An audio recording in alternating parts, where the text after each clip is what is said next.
heads. Dear Heavenly Father, be with us today as we conduct the meeting of this city. Be with those families that have lost loved ones in Malaysia. Be with those in the Boston Marathon a year ago that lost limbs and are suffering today. We ask all these things in your name. Amen. Yay. Is there any corrections to the minutes as presented? Yes. Okay. Did you get my name? Yes. Did you- There was a vote, I voted yea. Okay. Anything else? Not, they stand approved as amended. This is the time when we have public comment. If anyone is here, it's not on the agenda, or would like to speak, we ask that you come up front and address the commission. Is there anybody here? Okay. All right. My name is Glenn Williams. I'm the owner of Southwest Towing. Okay. I just, the towing, private property towing was on the agenda for today. And I had some concerns with vagueness of the contract and requirements of what was needed. It seemed like it was like a one price fits all kind of tow. We had sent in a bid, and it appears to be rejected over another one where we was allowing some time for special deals under investigational purposes for the police department. I've been in this business for 30 years, and I've dealt with every county around on investigational purpose things, and I do know that there's times that there's special things. Not every time, it's just cut and dried. That there needs to be time on scene, rather than just, I've been on scene for 5-6 hours. KHP, charting accidents, or doing all kinds of things. I put a provision in our bid to allow 15-minute increments in time, and I know that the bid asks for a fixed cost. I just think that fixed cost thing is way out there, that it's really hard to try to nail down because there's so many variables in this deal. Now, your private property tows, they're pretty much cut and dry. I can understand and I can go with that, but I felt like that on investigational purposes things, I think there just needs to be a little more openness there. There's no requirements that anybody needs to even be on this deal. Of the ones that have submitted bids today, we're the only ones that do semis, heavy equipment, or do anything. If you have, and we've been on accidents where we've had to do semi-recovery and investigation stuff with KHP and, law enforcement agencies. Like I said, there's no requirements to who can be on it. It looks to be just a, one price fits all kind of thing, I know it can open up, time thing can open huge doors, for people to abuse and everything. I don't know whether I have the perfect solution or not, but I'm just was asking, for it to be looked at a little more in depth. Where'd that come? It's a police department bid. It's an item under the consent agenda. The commission can pull it off and talk about it separately at that point in the agenda. Do that. We'll discuss it towards the end of the meeting. We'll discuss it some more. Okay, that was my concern. Okay, thank you. Thank you. Anyone else? Wow.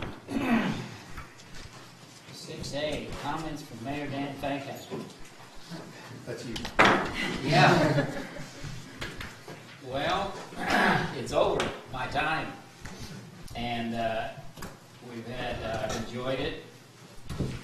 It was something that I didn't know how I would do, but as time went along, I got a little better, those speeches, and I've really enjoyed my time. And I don't know if you remember, but I had 10 different goals that I mentioned a year ago, and I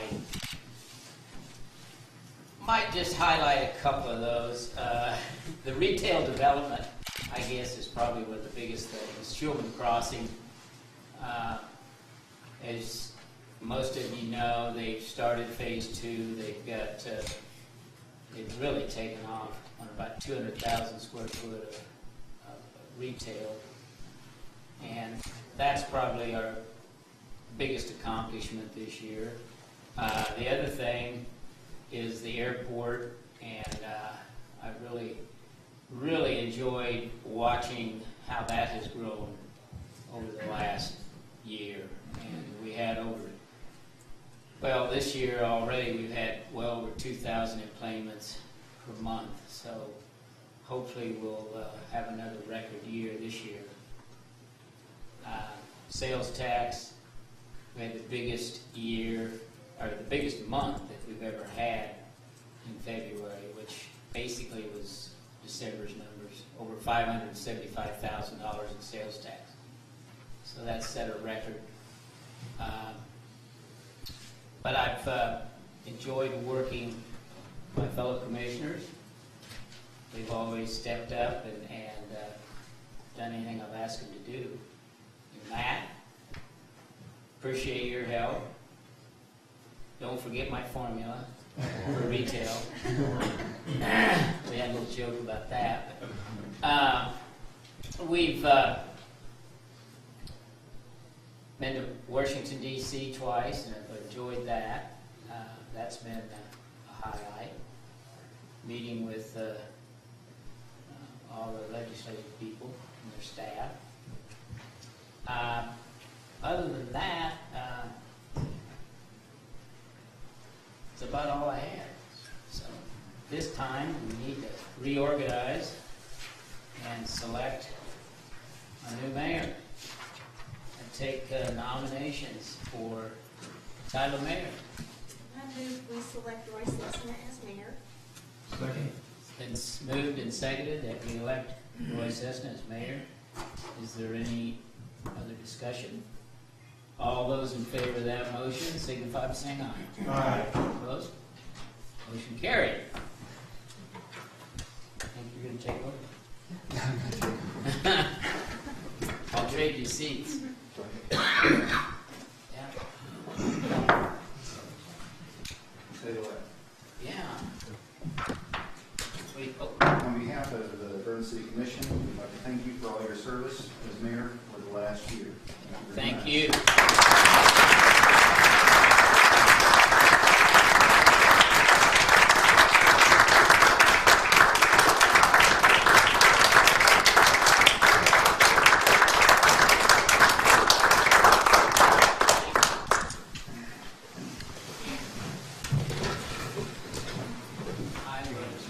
Yeah.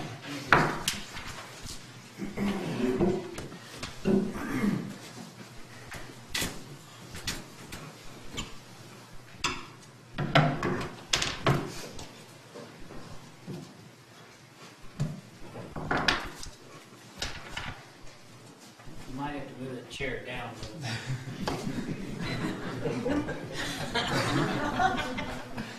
I kind of liked it up like that.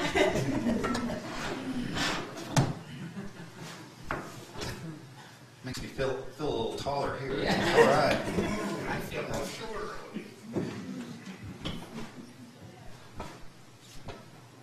Do we do the vice mayor or the comments now? If you do your comments now, be appropriate. Okay. I'll do my comments right now. We'll live on vice mayor. First, I want to thank God for giving me this opportunity to serve Garden City in this leadership role. I want to thank my wife, Julie, and our children for giving of their time and for me to serve on the City Commission. I want to recognize my mom and my parents-in-law that are here today and supporting me. I want to thank the commissioners for voting for me to serve in this position. I want to thank the city staff for what they do to make Garden City a great community. Finally, I want to thank the people of Garden City who voted for me to serve in this community. Garden City is becoming a regional center, as you kind of heard from former Mayor Fankhauser. We have outstanding schools, a regional jet service that travels to Dallas, a regional hospital, outstanding zoo, exceptional golf courses, along with a vibrant downtown and retail businesses that are coming and as they're growing, and other attractions that bring people here to Garden City. We also have a great draw for industry. Garden City is a place to live, work, and raise a family.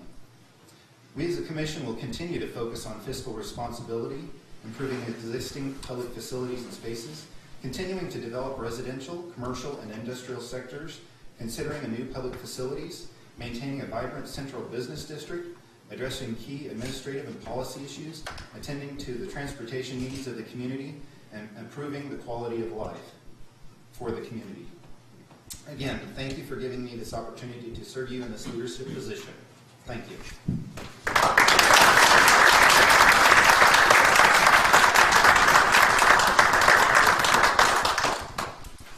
All right. I'd like to entertain a motion for the vice chair or vice mayor. I'll make a motion to appoint Jared Hall as the vice mayor. I'll second. It's been moved by Commissioner Dale, seconded by Commissioner Fankhauser. Is there any discussion? No discussion? All in favor say aye. Aye. Opposed? Same sign. Passed. Congratulations.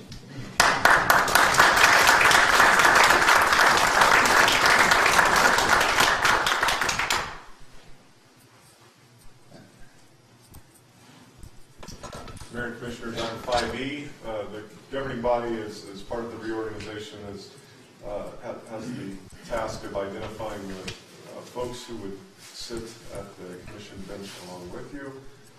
If tradition holds, that would be identifying both the city clerk and the city attorney as authorized members to sit at the bench with you. So moved. I'll second. It's been moved and seconded. Any discussion? No discussion. All in favor say aye. Aye. Opposed? Same sign. Passed. Item 5F would be the identification of the official city newspaper of the city, also required to identify that annually. Garden City Telegram has customarily been the official city newspaper for the city. I move we designate Garden City Telegram as the official city newspaper. Second. Been moved and seconded for the city to designate the official city newspaper as the Garden City Telegram. Any other discussion? None being, all in favor say aye. Aye. Opposed, same sign. Passed. That concludes the reorganization there in commissioners, and now if you would like a short recess to meet with family members and members of the public to congratulate all the commission, and especially the outgoing and incoming mayor, we can do that and then return to the meeting at 1:45. Sounds good. All right, join us in West We're to 7A. Mayor and Commissioners, the governing body is asked to consider and approve proclaiming the week of April 15th through 22nd as Garden City High School Wrestling Championship Week. And we've got representatives from the team here, the whole gang. So, They're not all here no, they're not all here yet. So we're going to skip that, but it's a little teaser. Like on a 10 o'clock news. Item D, the governing body is asked to consider and approve allowing the mayor to proclaim April 25th as Arbor Day. Ellen here? Anything to add to what's in the proclamation? Basically, this is a requirement for Tree City USA to have an official Arbor Day proclamation. This will be, I believe, our third time. And this would be read at an event later on, Alan, correct? Yes, on our Arbor Day planting on the 25th. At this point, you probably Entertain a motion. That we designate April 25th, 2014 as our Garden City. There's a motion by Fankhauser. Commissioner Fankhauser? I'll second that. Commissioner Dale second. Any other discussion? None being, all in favor say aye. Aye. Opposed, same sign. Passed. Item E, Randy Partington, employer support, area chair for the employer support of the Guard and Reserve wishes to recognize and honor 3 Garden City Police Department employees. Randy? All right. Thank you, Commissioners. I'm here today, as Matt has said, as a member of ESGR, the chair, and wanted to recognize 3 police officers that were nominated by Juan Barajas Leon for the Patriot Award. So there are 3 police officers here in attendance that I'm going to call up, but first I'm going to read the nomination narrative, why they were nominated, and then I have a plaque and a lapel pin for each of them. So Sergeant Wheat is the first one, and what was said is Sergeant Wheat is an outstanding supporter to the military service member. Sergeant Wheat has been an excellent support during the deployment to Afghanistan. He provided vital information from his friends, from his previous contact overseas as a police trainer. His friends have been a great resource for me here in Afghanistan. Sergeant Wheat has provided an imaginable support to my family. He donated his baby's clothing, toys, baby bed, and stroller to my baby boy. It helped us a lot financially by providing those entire baby clothing and miscellaneous. Every supervisor has contributed in some way to my family and me. It makes my deployment easier and ease my mind and make me focus more on the mission. So if Sergeant Wheat could come up, I'd like to present him with this.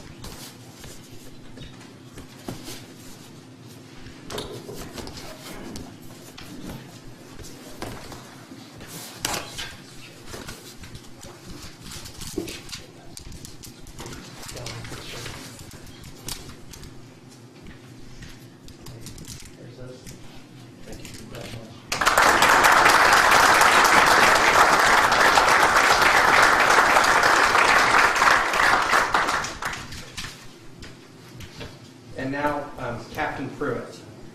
Captain Pruitt has been and is highly supportive to my careers as a member of the United States Army Reserve and police officer. Captain Pruitt has demonstrated with his support as a supervisor to support me in my military path and to the important issue on the mission to the United States of America against the global war on terrorism. Captain Pruitt had adjusted his duty work to provide to me the opportunity to attend drills monthly and annual training. Captain Pruitt has managed to adjust my schedule so not to interfere with my drills and military duties. I am in my 2nd deployment, and Captain Pruitt has shown support to my family, morale, and labor as needed at my residence.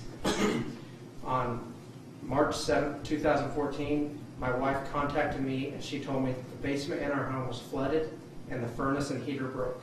I contacted Captain Pruitt and explained to him about the situation, and in no time he went above and beyond his power and manages to send a company and they replaced the heater. It was a relief to me to know that my family is taken care of while I am deployed overseas. Captain Pruitt makes sure my residence has extra patrol all the time, day and night. He also makes sure my daughters are okay and my little boy as well. So Captain Pruitt is an excellent supervisor. So Captain Pruitt, can you come up, please?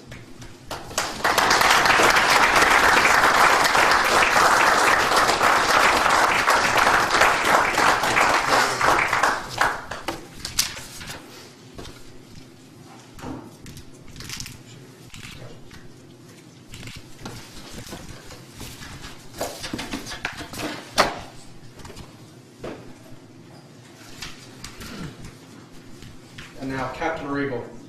Captain Regal has demonstrated an excellent support through adopting personnel policies that make it easier for the service member in time of drill weekend, annual training, and unexpected call to active duty. Captain Regal has been in contact with me while I am overseas. He has sent me care packages with the amenities that are needed overseas that are hard to find. Toiletries, phone cards, all of these are essential to me due to the location where I am. Captain Regal has also been in contact with my family, making sure everything is okay and they have everything they need. So, Captain Regal, if you could come forward, please.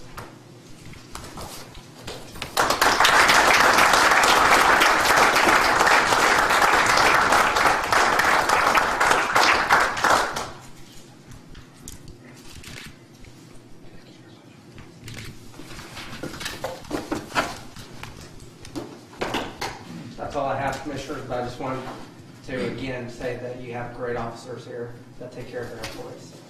Thank you.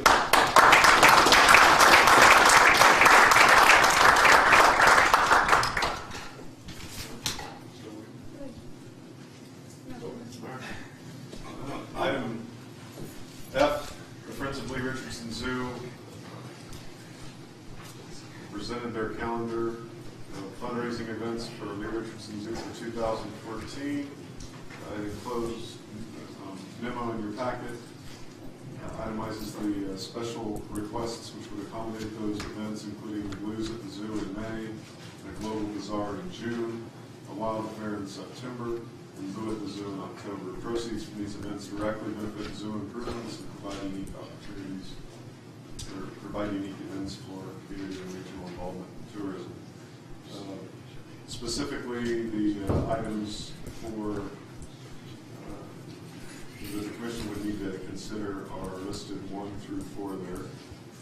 The governing body's consideration and approval to hold Blues at the Zoo concert on May 10th, 2014, which would involve closing the zoo at 4 p.m., permission to sell beer and other cereal malt beverages under a temporary C&D license, and the electrical needs that would be coordinated with the city's electrical department. Staff would recommend approval. And we've done this before? Yes. Okay. I entertain a motion from anybody to approve.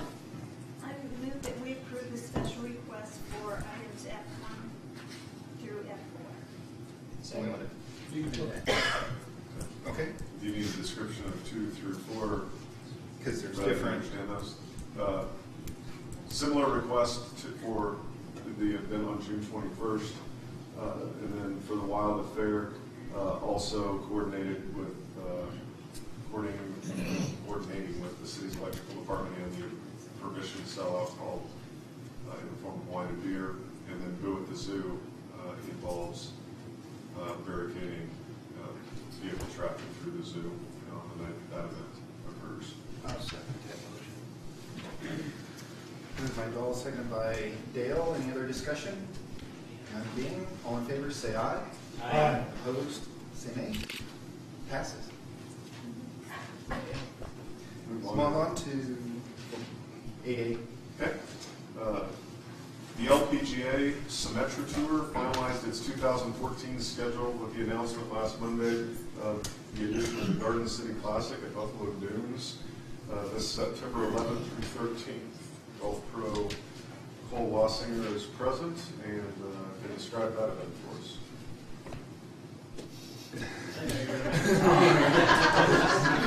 While you're here, Yeah. how you doing, killing time? But we have the opportunity to host the LPGA's qualifying tour, which is a Symetra tour. There'll be 144 ladies coming to Garden City to show their skills off against all the other top ladies. At minimum, 10 of the girls playing at Buffalo Dunes will have their LPGA card for the next year. So, pretty exciting event for our community. And that's where they all have. Will they just play at Buffalo Dunes? They will just play Buffalo Dunes. Great. Any other questions for Cole? Congratulations on landing that event. Yes. Yeah, thank you. Awesome. Good job. Item,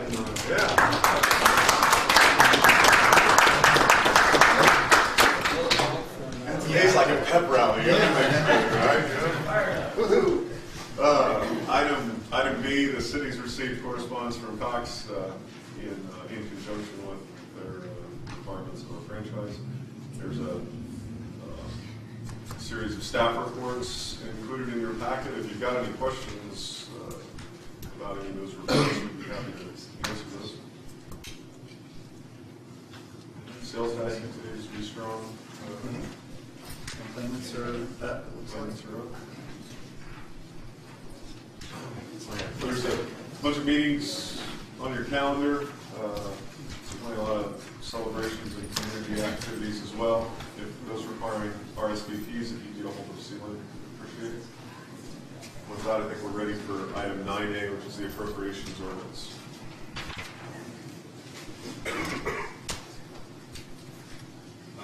Yeah. Appropriations ordinance.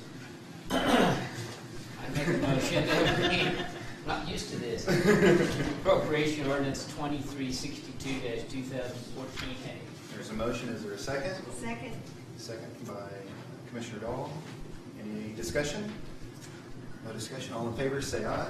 Aye. Opposed, same sign. It passes. Okay. Item 10A, Chuck Booley with George K. Bowman Company, his financial advisor, and Mary Carson with Triple Wolf Garrettson, who's the city's bond counsel, are present to review with the governing body their recommendation for accepting bids of the sale of $10,750,000 in general obligation bonds for the city. Following acceptance of the bid, the governing body is asked to approve the following. So just on the track, and there would be a motion to accept the bids, and then there would be consideration of two ordinances listed below as items A1 and A2. I turn it over at this time to Chuck to describe the bids. You should all have a bid tab in front of you. I didn't completely fill it out, but it has pertinent information on there. We got 5 bids.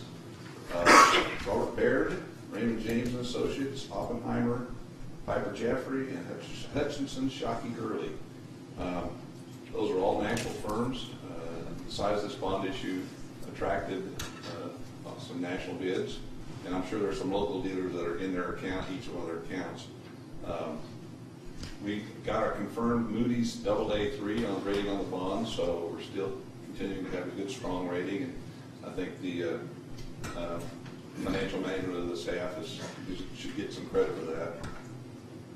The low bid was Piper Jaffray with a net interest cost of $4,244,596.50, an average rate of 3.1363. I think Matt and I were talking earlier. I think our original projections were based on 4%, so obviously we're well under that. When we started doing all this, we weren't sure where the market would be today, but we kind of got lucky too. This is a real low volume week. There's not a lot of bonds in the market this week, so we attracted some interest because of that also. Sometimes it's better to be lucky than smart, I guess. Anyway, as Matt indicated, there are 3 actions you need to take. Would be, if you're ready to move ahead, would be to accept a little bit of Piper Jaffray, and then to take action on the bond ordinance and the bond resolution. I don't know if Mary wants to add anything to that or not. No, nothing in particular. We're, I think, all used to this routine. You have the 2 actions. We do the ordinance that actually authorizes issuance of bonds, and then the bond resolution that specifies all the terms and deals. And this issue is financing the costs related to the Shulman Phase 1 TIF project. So the bonds are payable both from tax increment and from the city's general obligation pledge. Mr. Mayor, I would move to approve the bid from Piper Jaffray. There's a motion, is there a second? Second. Second by Commissioner Fankhauser. Any other discussion on that? None being, all in favor, say aye. Aye. Opposed, same sign. Passes. Moving on to the ordinance. And approved of the ordinance number 2646-2014.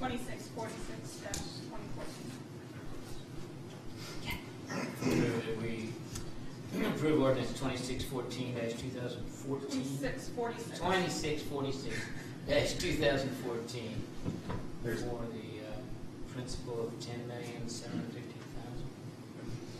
Here's a motion by Fankhauser. Second. Second by Commissioner DeWall. Any other discussion on this? None being, all in favor, say aye. Aye. Opposed, same sign. Passes. item A2, approved of the resolution number 2578-2014.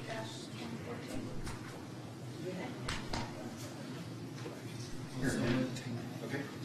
We approve resolution 2578-2014. There's a motion, is there a second?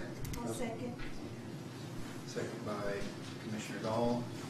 Any discussion on this? None being, all in favor, say aye. Aye. Opposed, same sign. Passes. So this ordinance, put that ordinance in there. And the- 46. It's the same ordinance that we just approved. Yes. Okay.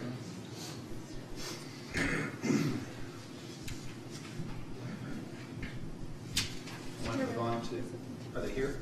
No, they're ready. Okay. So go back to, Yeah, item 7A, Commissioners, governing bodies asked to consider and approve Proclaiming the week of April 15th through 22nd, 2014 as Garden City High School Wrestling Championship Week.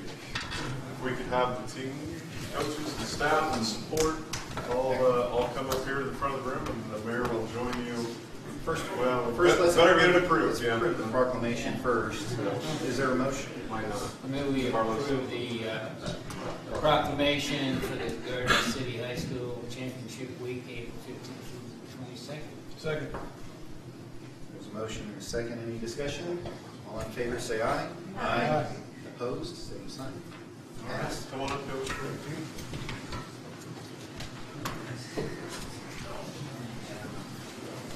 Will you just come down here?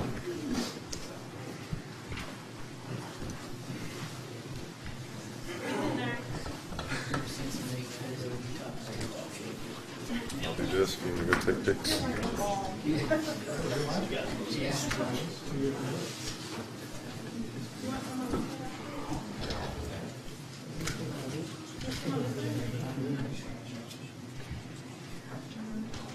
Ready?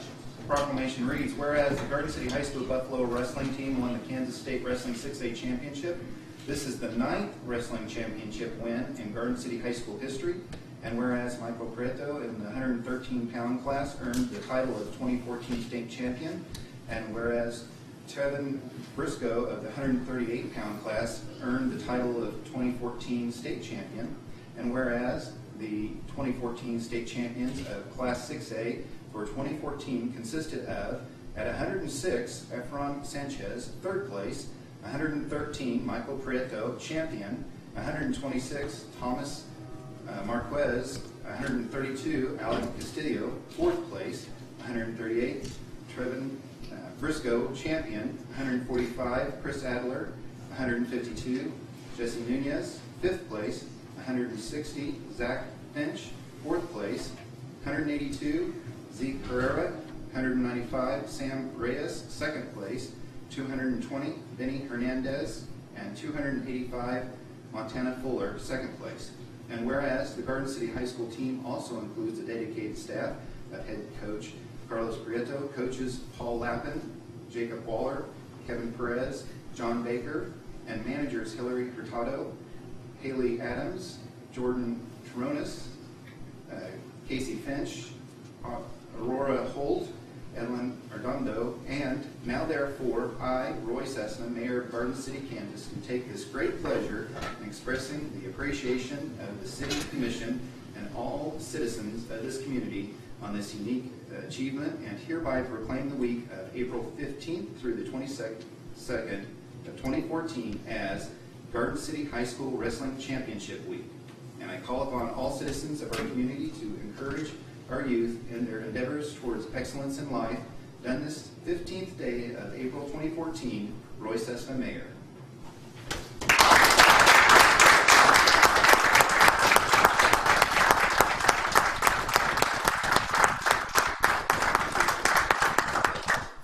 Thanks, guys. Congratulations. Keep up the good work.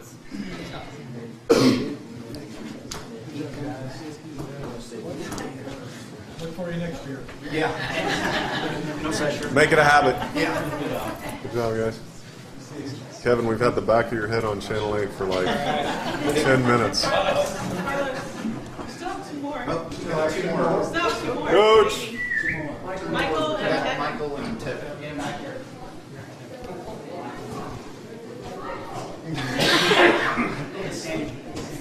don't want to tell them to leave.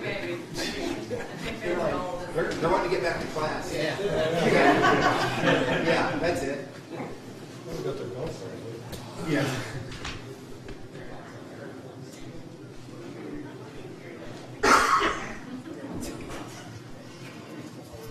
I guess we can pass this. Sure. Which one's first? Yeah, Mayor, item 7B would be the governing body's consideration and approval to proclaim April 15th, 2014 as Kevin Briscoe Day. So moved. Got a motion? Second by Commissioner Gall. Any discussion? All in favor, say aye. Aye. Opposed, same sign. Passed.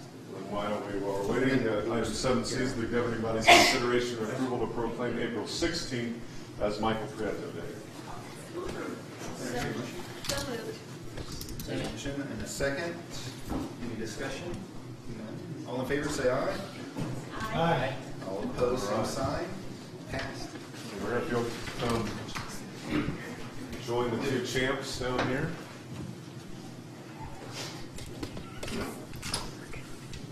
Evans first. This is with his first one. Proclamation reads, whereas to excel in any sport, you must demonstrate, in addition to natural ability, an astounding spirit of dedication, enthusiasm, and hard work. And whereas the 138-pound 6A regional championship was captured with a victory of 20-5 at Wichita Northwest High School on February 22nd, 2014.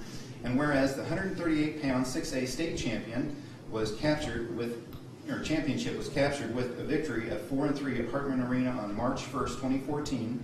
And whereas junior Tevin Briscoe is to be commended for an outstanding season. Now therefore I, Roy Cessna, Mayor of Garden City, Kansas, do hereby proclaim April 15th, 2014 as Tevin Briscoe Day in Garden City, Kansas, and urge all citizens to acknowledge and express their pride in your accomplishments and to encourage our youth in their endeavors towards excellence in life and show appreciation for your good sportsmanship. Signed and sealed this 15th day of April 2014, Roy Cessna, Mayor. Congratulations.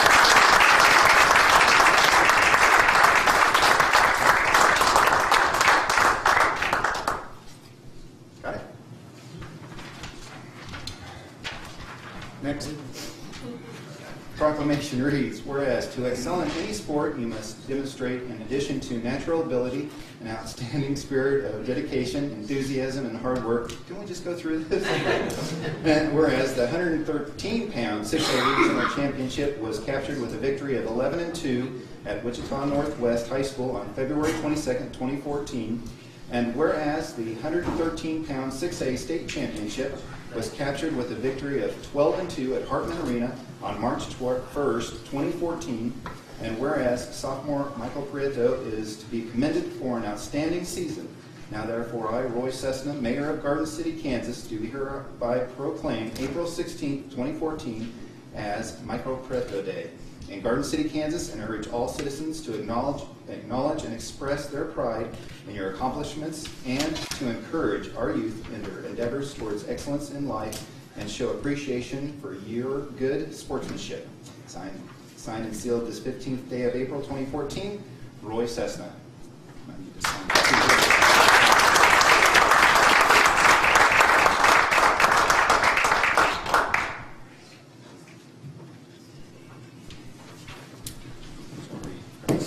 Okay.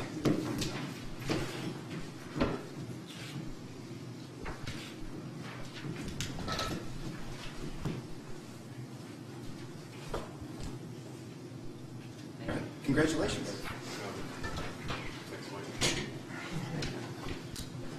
Thank you. Thank you.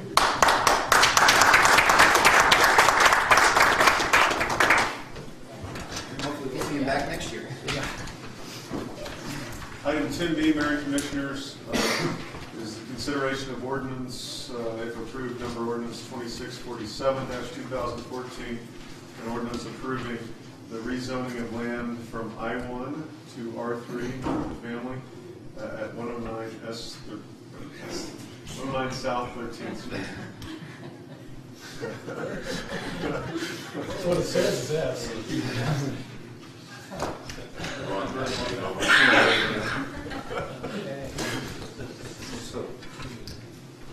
Go ahead. Okay. Carol, describe. Okay, you should have received the staff report in your packet. Just to rezone, the applicant wants to remodel, realize they are not in the proper zone to do that for a residence. And so they're proposing to rezone to R3, which is consistent with the comprehensive plan. I want to mention that the Planning Commission recommended approval contingent upon survey, the property being surveyed. The vote was 7-0. And when the property was surveyed, it was determined that the home and the accessory structure in the back were located within the right-of-way, and so there was a street vacation for that part of the right-of-way that went through the commission last, April 1st, last commission meeting. 2645. And so they should be ready to go to submit this to you for your approval on the rezone. Do you have any questions? Commissioners, any questions? Mayor, Entertain a motion. I'd make a motion that we approve ordinance 2647/2014. Been a motion, is there a second? Second. Second by Commissioner Law. Any discussion? No discussion? All in favor, say aye. Aye. Opposed? Say aye. All opposed? Passed. 2647 is passed. So moving on to Item 10C, Mayor Commissioners, which if approved would be Resolution 2579-2014. This removes motor vehicle nuisances from 1102 Summit Street. Let's see, 514 Inch, 705 North Taylor, 406 North Fifth, 901 Harold, 516 West Thompson. I noticed that there's one that, on here that I recognize that we've had issues with that property before. Is there, F705 North Taylor? Is like if there's been 3 times in a certain period of time, is there any teeth that we could execute or? Carol, are you familiar with this property coming up before? It's, I'm not either. This is supposed to provide sufficient teeth to remove the nuisance. okay. It seems like they're repeat offenders. Is this the same It's that house. vehicle or the same property? Just the same property? Same property. Yeah, well, the ordinance removes the vehicle, and that's the extent of the powers of the ordinance. They could be cited in municipal court for violation of the code. So that's brought to the attention of the city prosecutor, then she could prosecute the owner of the property or the tenant. We'll follow up on that. Any other questions? Entertain a motion to approve Resolution 2579.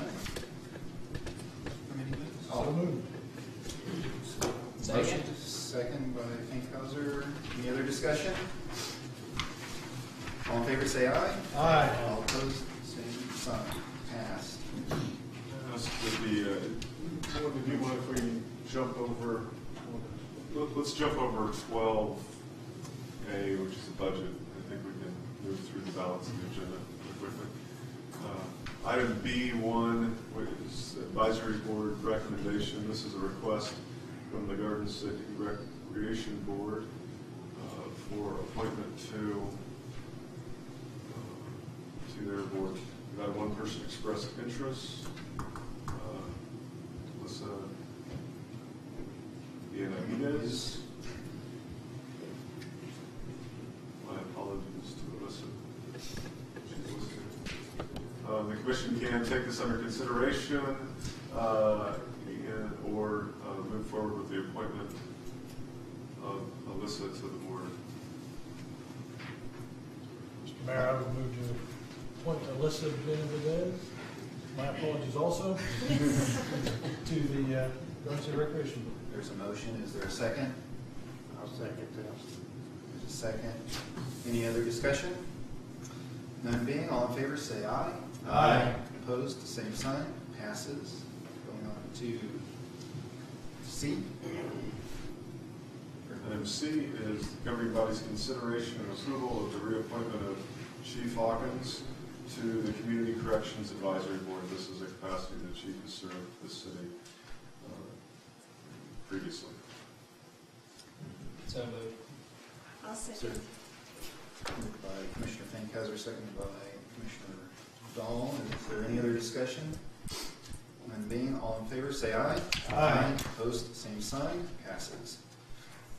The Traffic Advisory Board has considered recommendations of the following. One was the installation of speed bumps or some other means by which to control speed on Belmont Street between Labrador Boulevard and Long Boulevard. The other was the request to install stop signs at 3rd Street and Hazel Street. And then finally, the request to install advanced traffic control signs on 7th Street and Walnut. Traffic Advisory Board has recommended in each of those events to deny the request. There's a memo included for the Commission's review about the background and discussion of each of those items. You can take them individually or collectively. You want to just take them individually? Okay, we'll take them individually. Okay, If there's any discussion on one of them, then we can kind of go from there.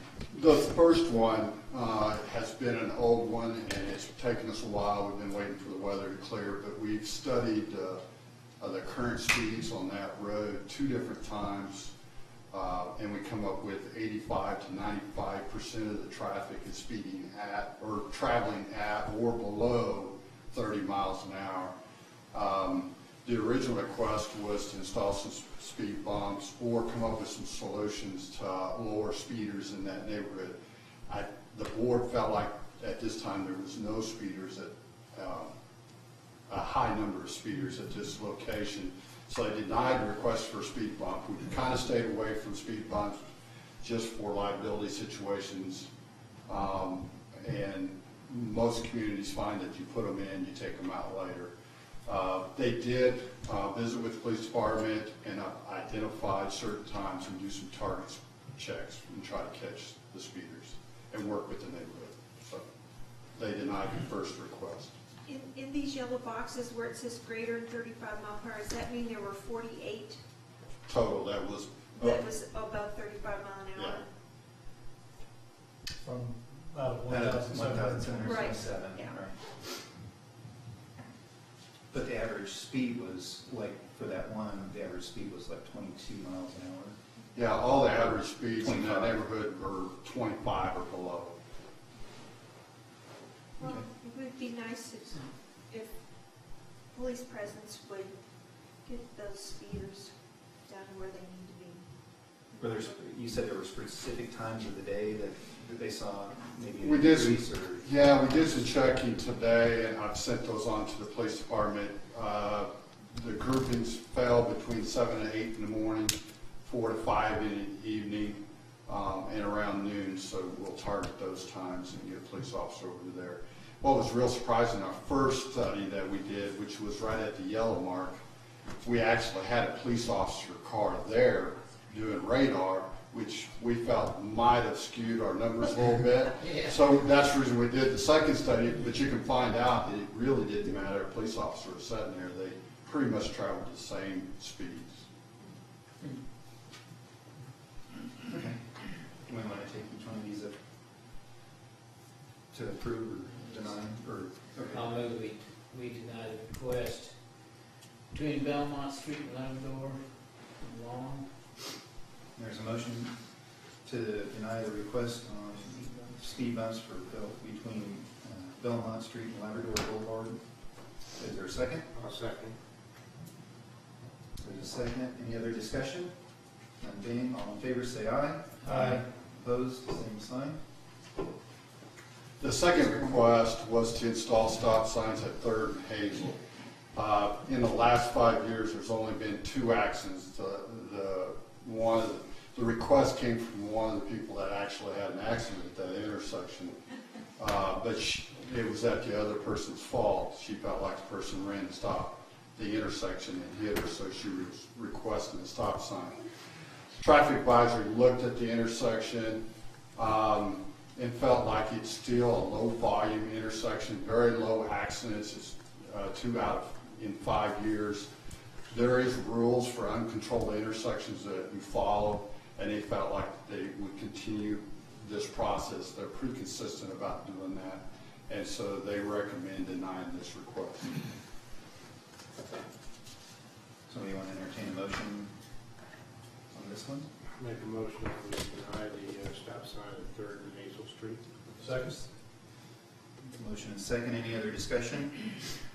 All those in favor say aye. Aye. Opposed, same sign. Passed. Next one. The last one, we had a citizen request that they felt like we had some advanced stop sign, warning signs in advance of the stop signs that it could reduce some accidents there. We've experienced 4 accidents in 5 years there, which is still fairly low. Don't know if all of them could have been corrected with the stop signs. I think some of them are rear ends. The rule of an advanced warning sign for a 30-mile-an-hour is 100. You have to be able to see that stop sign 150 feet away from the intersection. We do have a clear zone. When I first traveled that road, I saw a couple of trees that might have caused that problem. Since then, they've been removed. So we think we've fixed the problem by just removing the trees, branches, and then also it's also a problem when you start putting signposts and signs in other people's yards. They don't like them. So we think we've corrected it by just trimming the trees so that the board felt like the problem was corrected. If it continues, their recommendation is maybe going to a bigger stop sign. We can enlarge that to a 36 instead of a 30, so they denied this request. So are they planning on doing a 36-inch sign? They're going to wait to see if any other complaints, and they're going to keep an eye on it. In the next step, they felt like going to a bigger stop sign would be a better move than putting advanced warning signs up. So. There's a photograph further down. I'm not sure which. The first 2 pictures are for Belmont, and I have no idea what this is about. What I put that in there is before we build an island, and one of our recommendations on Belmont was to build a traffic calming island in the middle, squeeze the lanes, make it look tight, slow traffic down. This I just threw in there for an example for the board and for you to look at, that we do this with bumper blocks first to make sure that it works before we spend the money to build an island. And this is kind of what that island would have looked like if we would put it on Belmont. So really it's just there for a kind of a reference to what we do as a practice. Okay, entertain a motion on this? Move that we deny the request to install advanced traffic control at 7. There's a motion. Is there a second? I'll second. Any other discussion? Being all in favor, say aye. Aye. Opposed, same sign. Passes. Thank you. Thank you. Commissioner, we're ready to consider the consent agenda item. If there's any items you'd like to remove from the consent agenda for discussion purposes, you can do that. Do we want to pull off the one on the bids for Item 4. item 4 to discuss separately? Then item E4, the governing body is asked to consider and approve bids received for the private property inspections and criminal investigation towing work. Bring that up. That's the wrong one.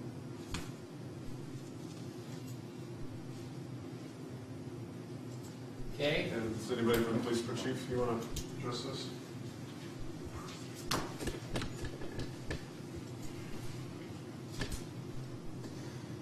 Good afternoon. What we had asked for was a fixed bid for criminal investigation tows, private property tows, and inspection tows. The company we recommended was the only company who actually gave us a fixed bid for all 3 events. 99% of our tows for inspections, criminal investigations, and private property are normal sized vehicles, and we understand that there is one company who specializes in bigger vehicles, and we anticipated that if we had to tow something of that magnitude, we would be calling them anyway. But what we requested was a fixed bid for all 3, and the company we recommend to you today is the only company who actually gave us a fixed bid for all 3 tows. I guess the concern that was brought up was the additional expense after for waiting during an investigation, and how that kind of played into the bid or did play Sure. into the bid? Or And normally, we don't call a tow company until we're absolutely ready to remove a vehicle from a crime scene. So we did not anticipate having a tow company wait around while we processed a vehicle. When we were done processing, we would then call them and have them respond. So we did not feel that was a consideration at all of the wait time, because we don't usually call them until we're ready, done with it and ready to tow it. Was that in the RFP or the specs that you sent out? I mean, when you asked for it, did you say in there that you wanted a flat fee? Yes, we did. We asked for a fixed fee. A fixed fee? Yes. One of the benefits of that is it allows them to budget and not Sure. get a surprise. And as long as they're making an effort to keep the tow company from sitting there, then that seems to be the best way to do it. I understand Mr. Williams, 30-year veteran of the tow business, has some concern. And there was a company who submitted a lower bid, but then included consideration for mileage and whatever else. And by the time we tabulated it all, it pretty well came out to the same price that the company we were recommending. So the company we recommended had fewer stipulations and caveats to their bid. It was just a flat fee. We'll do this for that. Okay. Any other discussion? Did they answer your question? Yes, I understood that there was a fixed cost, but that's such a blank, you have such a blank open field there. I don't think there's anybody on the city that ever signed a contract that was that blank, and there was no descriptions in there for what she was gonna be doing, when he was gonna be doing it, Well, what do you mean? Well, they don't usually know if there's a traffic accident or something. We don't usually know when it's going to happen. I understand that, but I'm just saying, we have been called to scenes to help with removal of things, and we're stuck. I've been stuck at my shop for 3 or 4 hours at night while detectives disassemble a motor on a vehicle to get the drugs out of it. Okay? I mean, there's lots of things out there that happen, and I'm not saying they're going to happen all the time. I'm just saying this was very vague. I mean, it completely doesn't have any respect for our time at all. If we're held up at a scene. Are they required to show proof of liability insurance and? For sure. Okay. Yeah, I've seen in this, even in your ordinance here up above, you've got one semi-truck to be removed in that. Your tow company you're going to possibly, move forward with on this deal, doesn't even do semis. So where do you go with that? Call you. And I assume that would bid as normal rates, Chief? Sorry? That would, if you call him for a semi-tow, that would bid his normal everyday rate? That's correct. And like I said, normally the vehicles that we have to tow for inspections or accidents are normal size, but we anticipated the abnormal, and we're going to call Southwest Towing in that event. So we had that in mind, but for the majority of our inspection tows and our private property tows, we wanted a fixed cost and something we could anticipate.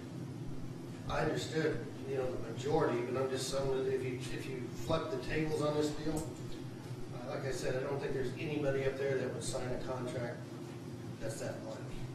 Not knowing, it's like me hiring a trash man for a low bid and not, I can put anything I want out there, any amount of trash or anything. There's a lot of variances. For the most part, there's not going to be issues, But like I said, we've been involved in issues, and I just wanted it to be brought out in the open. You know, I wanted, all I guess I'm looking for is to try to have a little bit of respect for us and our time too, you know, because we are family people. I mean, what's to say that you can't have a vehicle that has a, that needs to be moved? Let's just say you had a vehicle here in town that needs some forensic stuff taken to get here or something. So is that $125 tow? We do something. I mean, I'm not saying that, I'm just throwing stipulations out there. Sure. Because this is, I mean, if you read what we got in the mail, how to bid on this, you know, it's pretty blank. I think we have a contract with Southwest, don't we, Chief? We do, and this is only for these three things: private property tows, inspection tows, and criminal investigative tows. We use all of the tow companies on a rotating basis for everything else. If we have an accident at Maine and Kansas, whichever tow company is on the rotation gets called. And we have 4 or 5 companies that are on that rotation, and that doesn't change. We will call them on a rotating basis. This is just for those 3 separate incidents. I have one question, if I can. Did you say you had a contract with Southwest? I recall drafting a contract. We had Police one department, I don't know if it's we still had out. one with Southwest Truck and Auto Yes, I would like to for make the that. previous Let him year. finish, okay? Go ahead, Chief. For the previous year, they did not put in a bid this year, so. Okay, it sounds like a bid situation. This gentleman doesn't like the terms of what was included in the bid package, and therefore he didn't get the bid, but that's what was set out there to the 3 bidders, and there was a successful bidder that met the terms of the bid specs. Sounds to me like it's open for the next time around to review the way it's being done and make sure that it's. But at this point, I would move to approve the Skeeter's Body Shop with a fixed rate of $125 per tow. There's a motion. Is there a second?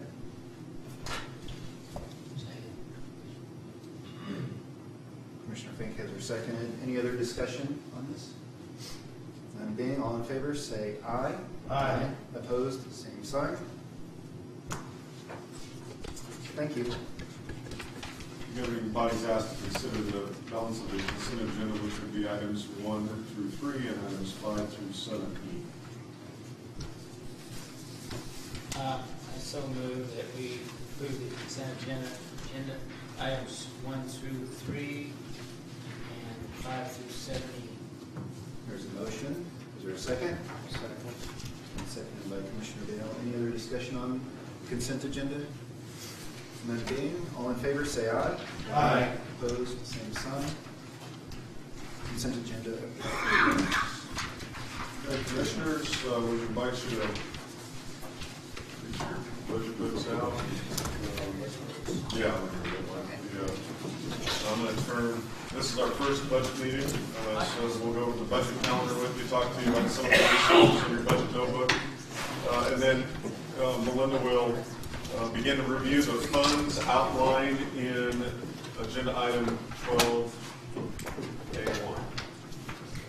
Melinda?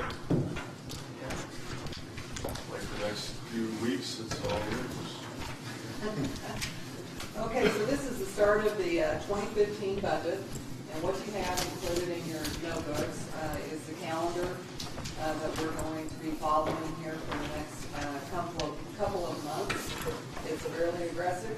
We hope that we get all the information in the first part of July to be able to finish up like the schedule shows, but time will tell. We may have to schedule a special meeting if we don't get our evaluation number by early or very late June, first part of July. So with meeting coming on July 1st, there might be some discussions that we might have to have after that point. So anyway, there's your calendar so that you can have that in play. We also have your goals that you adopted at the retreat so that you can keep those in front of you as we go through our budget season and remember what we had decided that we wanted to accomplish as a commission and city. So those are included in your notebook. After that, we also have discussion on budget process in your notebook, so that you can refer to that. That's all included in your packet. And also the budget assumptions that the department has used in order to prepare their request for the city commission to consider. We're looking at hopefully a 2% city valuation increase. Revenues, we're budgeting approximately the same. Utility rates for 2015 remain the same as 2014 for the time being. State funds, we're budgeting those conservatively as far as alcohol reimbursements come back to us, and those type of things from the state. Expenditures, we're looking at roughly a 1 to 5% in your commodities increase. Fuel costs, we're budgeting approximately equal to 2013, with 2015 being about 5% above that. Personnel costs and benefits, we've received, we're budgeting off of our CAPERS and KPNF amounts for this year, and we're adding 5% to those numbers. We're also budgeting for a 2% pay for performance currently. Health insurance costs for the employer this year, it is $800 per contract. We're raising that up to $820 per contract. The other expenditures, Social Security remains the same. CAPERS, KPNF, like I said, is about 5% increase. Work comp, we do have that as a premium now instead of self-funded, and that is funded through KMIT on the policy. And Kansas Municipal Insurance Trust. So, Per authorized positions, it says 13 to 20 per authorized position. yes, that would be the, like if we have 5 positions in service and finance, we would budget 5 times the 1320 to go into the work comp fund. You might actually have only 4 filled. Right. Okay. Yeah. Okay, so a large number then. That's per year, right? Per year, right. We've also included our financial policies and strategies for you to read through, just to remember kind of the process that we go through. We've identified all of the special revenue funds and gave you a small description there of what those funds do for the city.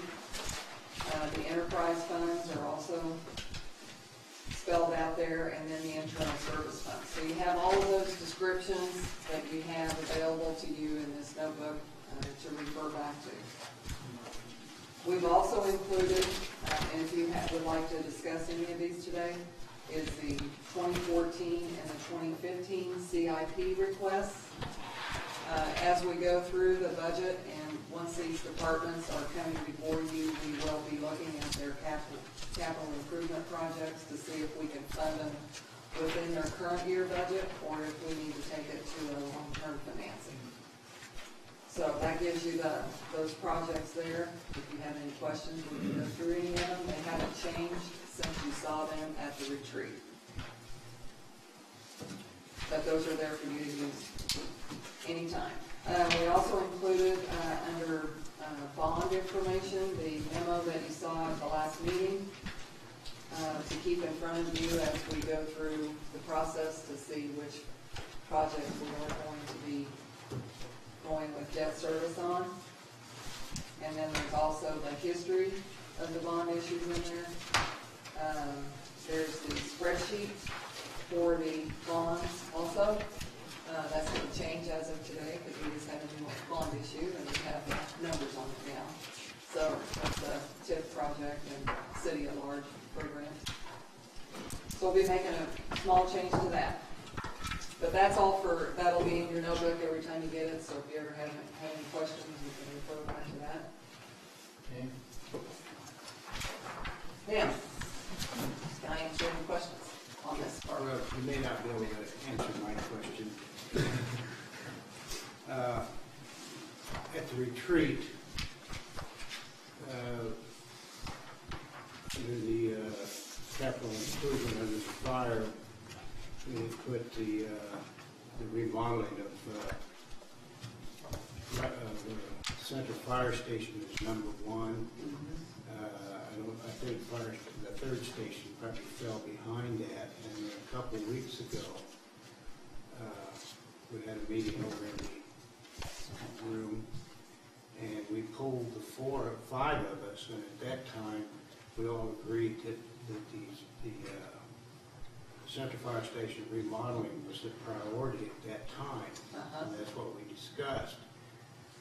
Somehow that is switched, that now that the third station became priority, and the Central Fire Station became number two. Well, I don't know that that's represented anywhere in these documents. Well, it's not. But my point is that even if you look at the CIP thing, the study future facility needs is what you have listed for 21415 is the study the future fire facility needs. And we already made it, I thought, that well, first of all, we don't poll. That would be in violation of the Kansas Open Meetings Act. And really, the intent of the pre-meeting, was to establish your goals. This document back here, based on what the commission saw and talked about in February. My understanding of that discussion, and really the group just sorted out as the five of you. It really doesn't matter what I think, but my recollection of that meeting was, instead of sitting here and duking it out over a Fire Station 1 project or a Fire Station 3 project, why don't we examine our facility needs, have somebody come and review where the most ideal location to put our investment would be, and then we can consider going with that. Now, if the balance of the commission thinks something different than that, then we can certainly change that around.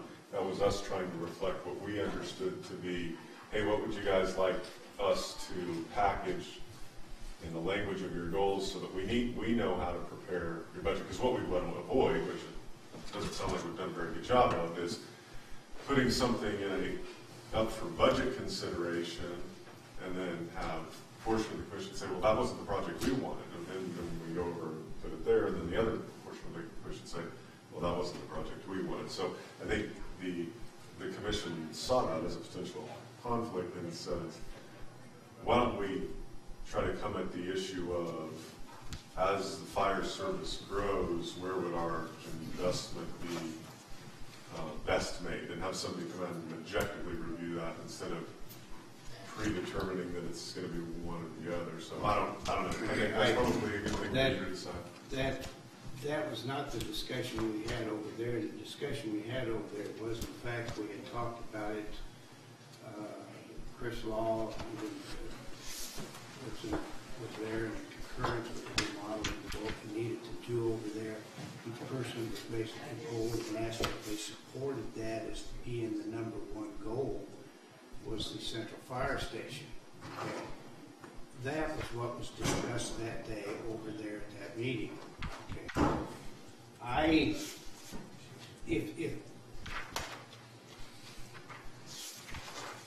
my concern is that since we took and made that decision over there that was going to be our priority, that this got flip-flopped, okay?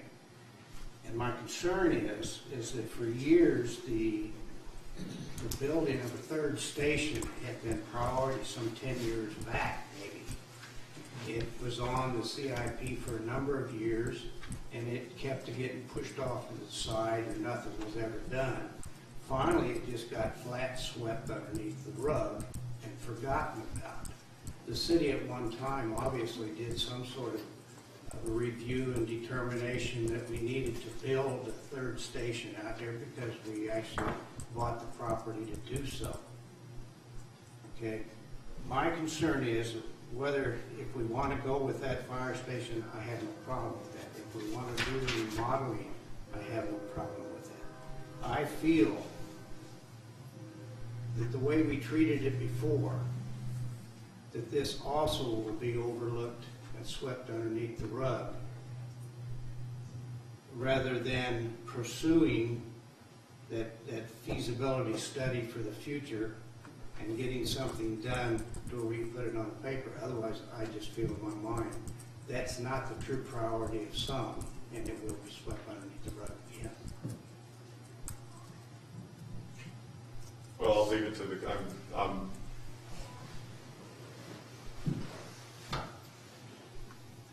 I'll leave it to the commission to direct us where you want. I mean, this is ultimately a budget that you have to approve. I thought we ratified what the language and the goal, and if that was in such stark contrast to what the commission had talked about in another meeting, then we probably, then it's worth spending some time in discussing it and clearing it up. I don't know that it's the intent of anybody in the fire administration or the city's administration to sweep projects that are a priority for the commission under the rug. It wouldn't make sense to do that. So our interest is in just trying to identify what a majority of the commission wants to do in the way of either capital projects, studies, line items in your 2015 budget, and including the funds and the necessary line item there so that we can get the stuff done that you think needs to be done for the community. Beyond that, there's no other agenda. And if somebody believes that there is, then I would ask that you be clear and direct as to what you think is going on. Well, we took meetings, I'm sure, or minutes that day, so that probably we would have an idea. We don't take minutes of work sessions, and we don't take minutes of. But at any rate, I was informed at the last meeting that when this did change, that this had changed, and the chief was in agreement with the change. So that assumed to me then that the priority for the central had changed into this one. So that would confirm also what I'm thinking. But I agree. It's up to the commission, and we certainly have the right to set the goal. That's our job. But if in fact I interpreted that was what we were going to do, and it somehow got changed, I think Steve went over and did some consulting. But if we're going to do it for the study for the future for fire facility needs, I think that's pretty vague. We ought to have something that I thought was more what we're going to do, because I just have a concern that this will not be a priority and look the same will happen as in the past. It won't be a priority for the commission? No, I think it may be not a priority that it'll get done. I think it'll just be set aside continuously. Well, if it isn't a priority for the commission, if there isn't majority support on the commission to do a project, you're right, it won't get done. Well, I understand, and we put it as a top priority, so it's already there. But it had been a top priority in the past also. Well, this says study future fire facilities needs. That's pretty. Well, we already knew the needs before. Yeah. We'd already said. But I didn't think I would vote for a new fire station.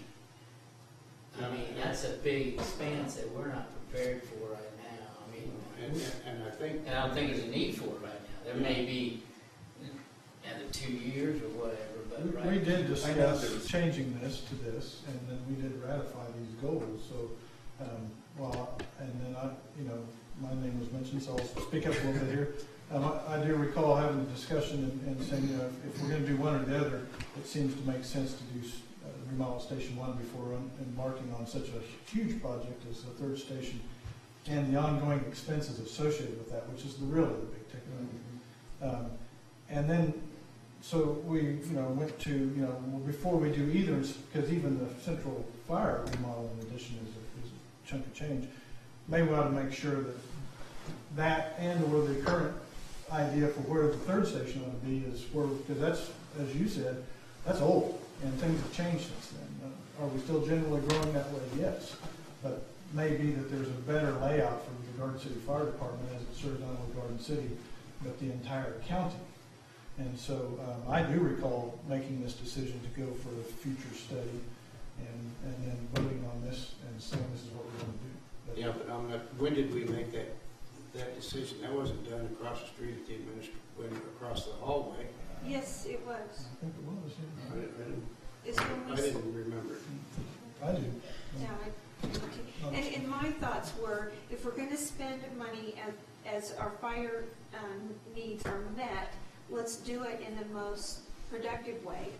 Maybe not adding on to this building is not the best thing to do. Maybe we could put the chief's office in the new facility. Just, we need an outside opinion on how That we was a should big part of accomplish, that yeah. discussion, was maybe this isn't the headquarters of the fire department anymore. Maybe this becomes a secondary station and the new facility is the headquarters, which would change up, because then we wouldn't really need to do much over here. Some improvements to make it comfortable for a 24-hour shift, but no addition type deal. And so some rearranging of how it's laid out. I think we better get the chief in here. Well, it's up to us. No project gets swept unless we decide to get swept. Right. I mean, But I think that was the direction after the discussion of what we're having. I think staff felt, okay, because we were having this discussion and staff felt, well, then we probably need to analyze this a little bit before we spend money. Because I remember the discussion as well. You know, we had it where we were going to remodel the central fire station, but then we got to discussing, because of the growth of how the city was moving and the direction the city's moving, about future, the future fire station is the current property that the city owns, where the possible future fire station might be, is that the right location to have such a facility?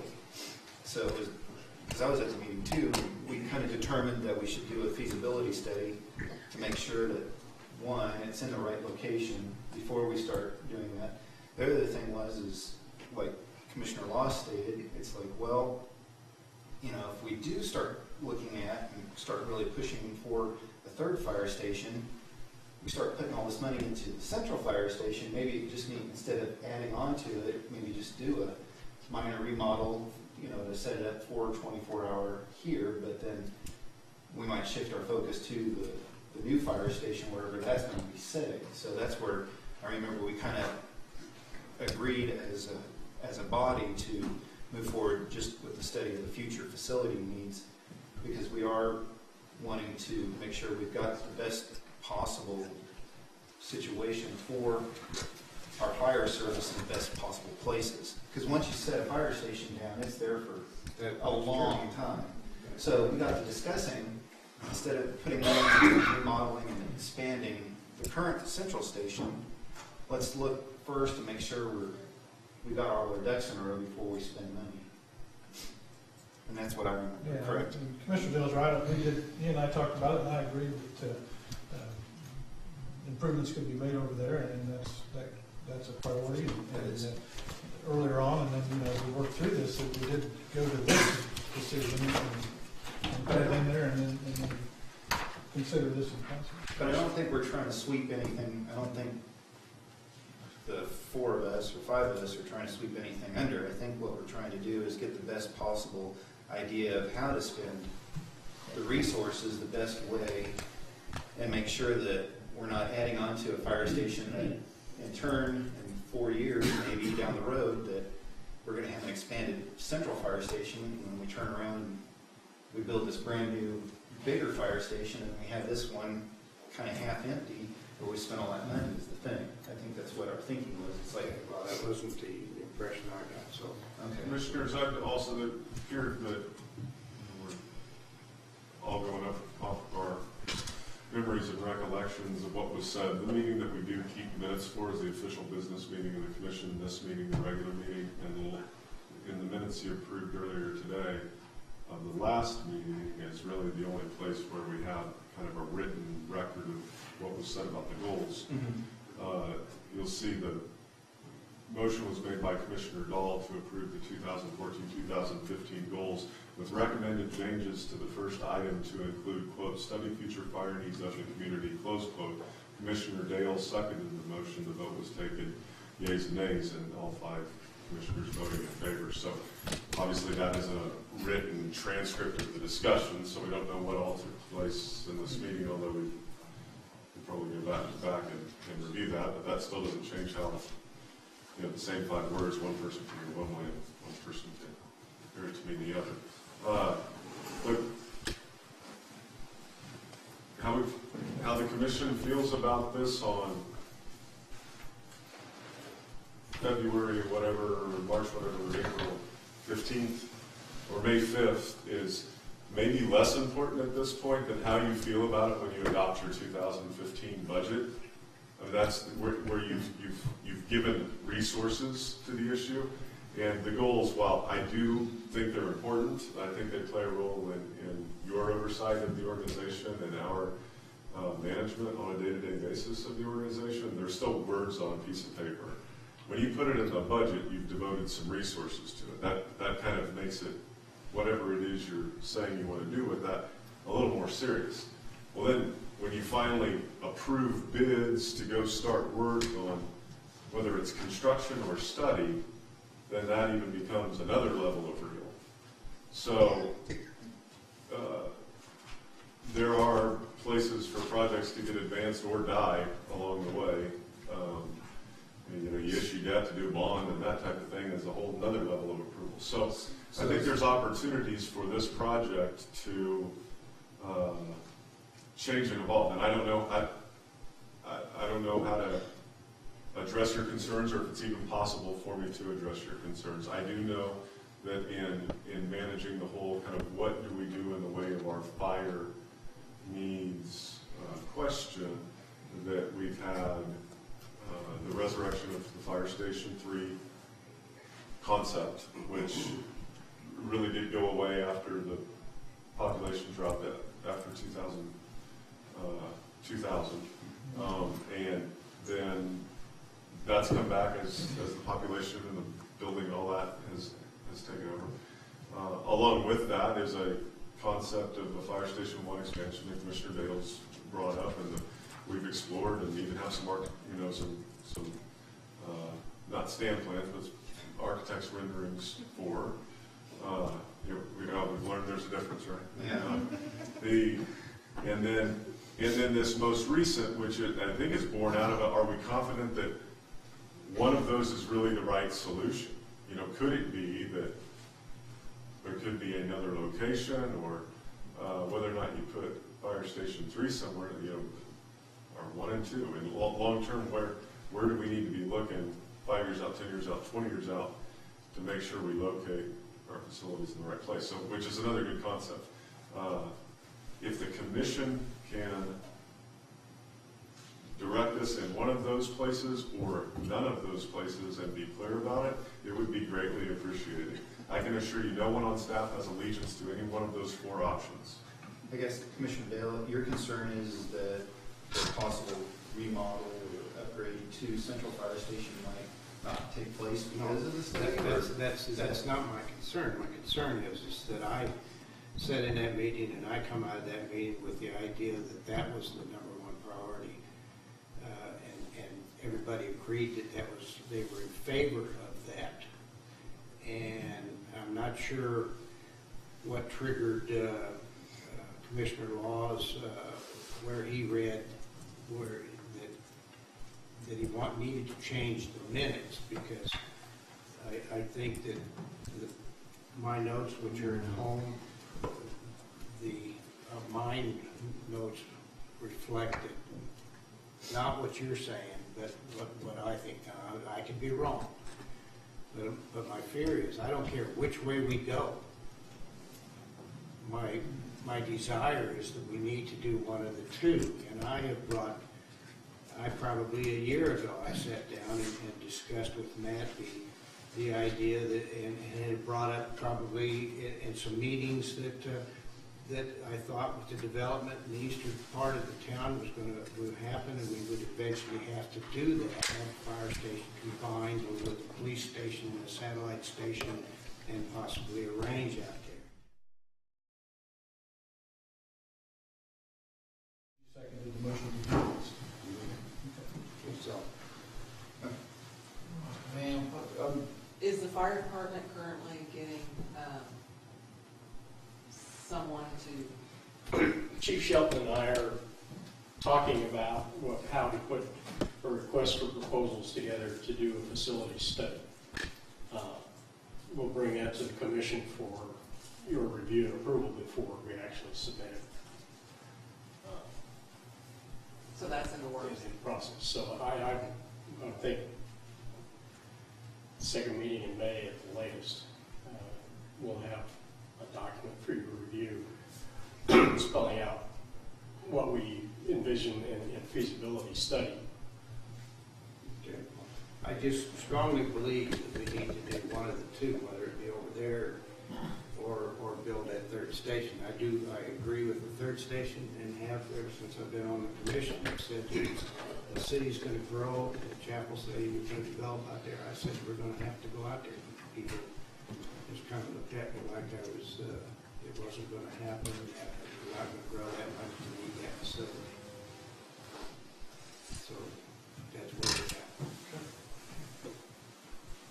I'll continue my fight for one of the two as long as I don't think that there's anybody on staff or the commission. This doesn't my change our desire to do impression something. that everybody's headed for an expansion of the fire services planning for growth. I haven't heard an advocate on the commission in the 12 years I've been here, or anybody on staff that believes we're going to decrease or not grow, and that our growth is some other direction than east and north, which is where the city has owned property for 15 years in anticipation of that property. I think maybe on this issue, until we can more clearly define something that people can look at and say, oh yeah, that's what we're going to do, I think maybe we're talking past one another a little bit on this, and trying to create this impression that there's a force working against expanding our basic fire protection services. I don't sense that at all, and if you have evidence to the contrary, I'd love to talk about it. But right now, I think it's figuring out what it is we do, and the commission has shown an interest of, as we head down this road, are we predetermined to the site and location that was determined to be the best one 15 years ago, or even an expansion or improvement of the one of the location of the existing one. Quite frankly, it could be the best location, or one of the best options could be a relocation of one, and maybe not even expansion. I mean, I'm curious as to that myself, but I'll leave that up to people that are experts in the industry to fully evaluate that option. I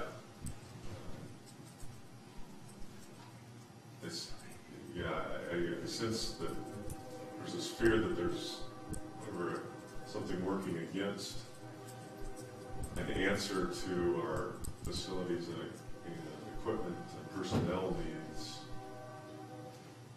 And in my mind, there's no evidence to that. There's probably no general fund department that's received a larger increase in funding in the last 10 years, and there's still an interest in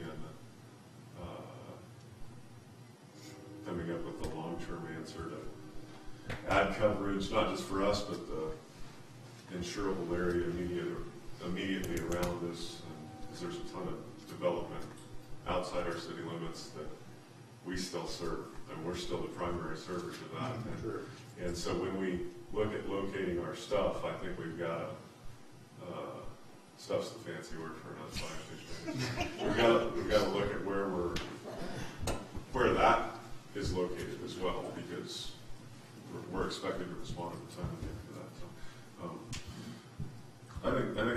plenty of discussion. I think whatever language is on the goals is sufficient to keep everything in play.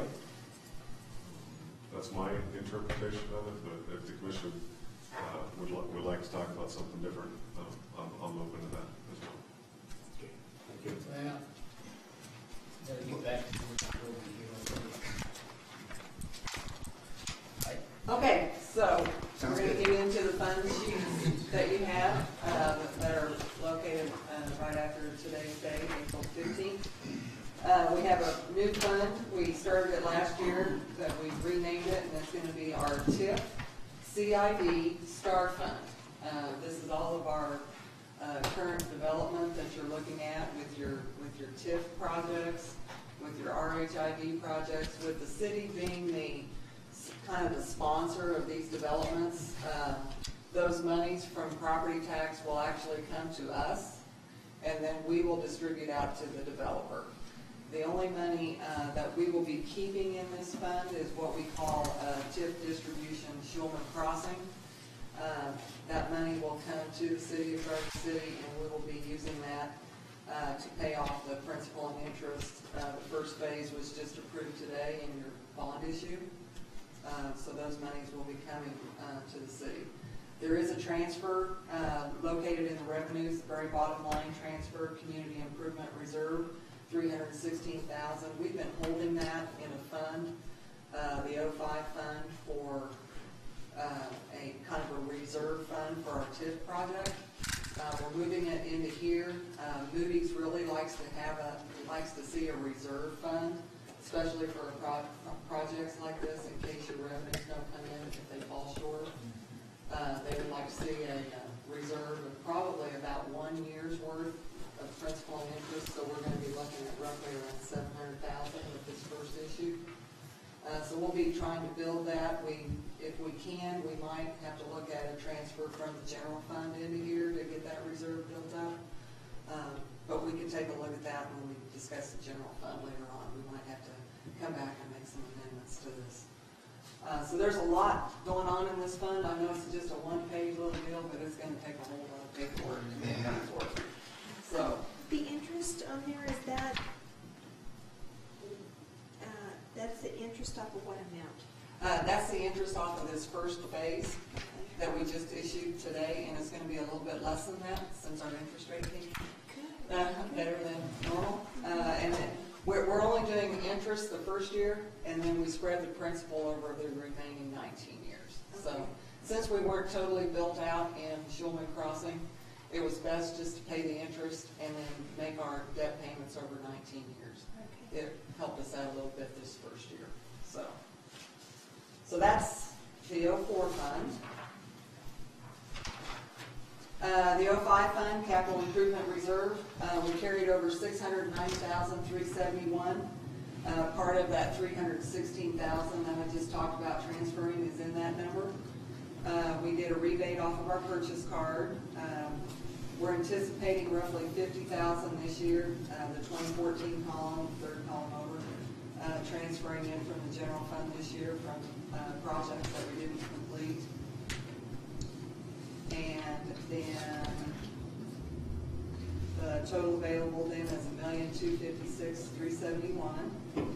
We have expenses in 2014 that are all from prior year projects. And then we just set the budget for 2015 just as estimates. So we're setting a total budget of $132,250 for 2015. In the 06 fund, that's the Community Development Loan Fund. We do make some loans out to residents here in Garden City for insulation type loans for their homes. We have $14,667 in that fund this year. We're expecting to spend about $7,250 this year, carry over $13,750, receive loan payments, and also pay out contractors for improvements. On the previous page 2, the LEC maintenance from last year, it went down from $500,000. What was that for? That's what we're hoping, the leftover sales tax from the LEC sales tax project, we think is going to be right around 500,000 in our projections. That's the same revenue, excuse me. There's a revenue line on there too, Janet, that 401.07, 500,000. That's what we anticipate as our share of the countywide sales tax that was dedicated to the LEC payment. That'll go off July 1st of this year and go into the new description of that sales tax where they're going to be building buildings on their side, and then we're going to use it for property tax stabilization. But that 500,000 is for improvements for the LEC. There's several of those projects.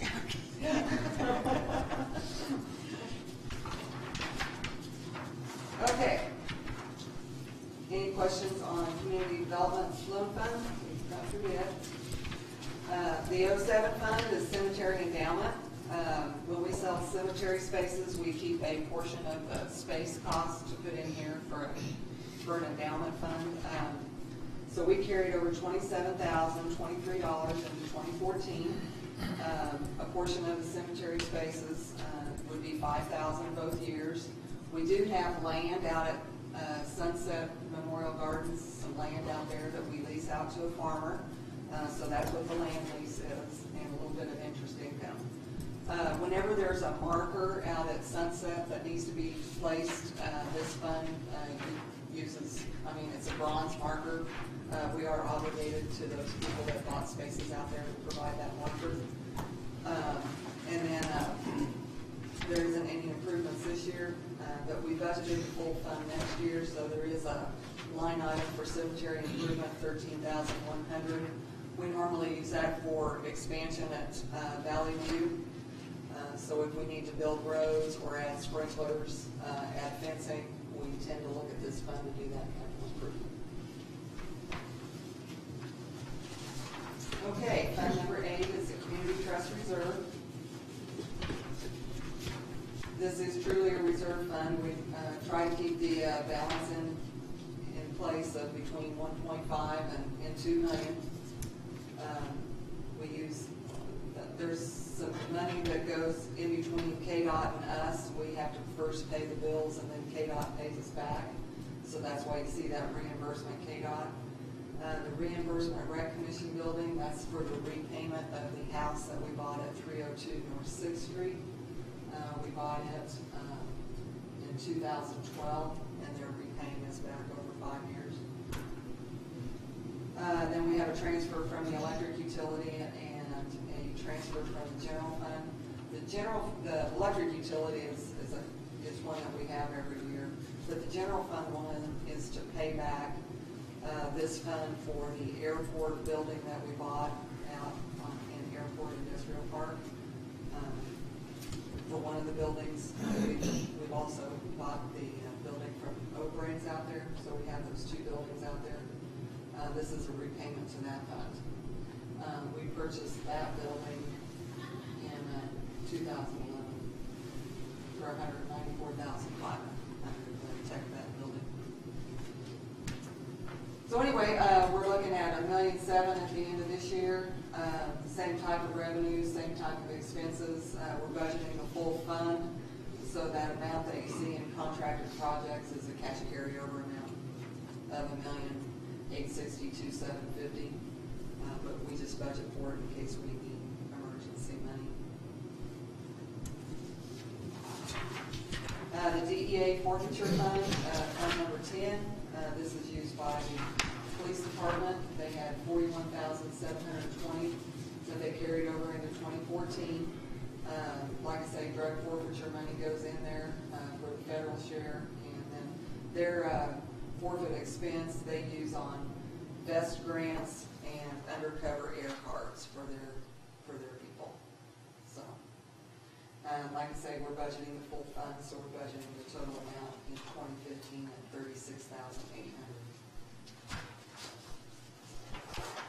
The next one is the local share of the drug enforcement, fund number 11.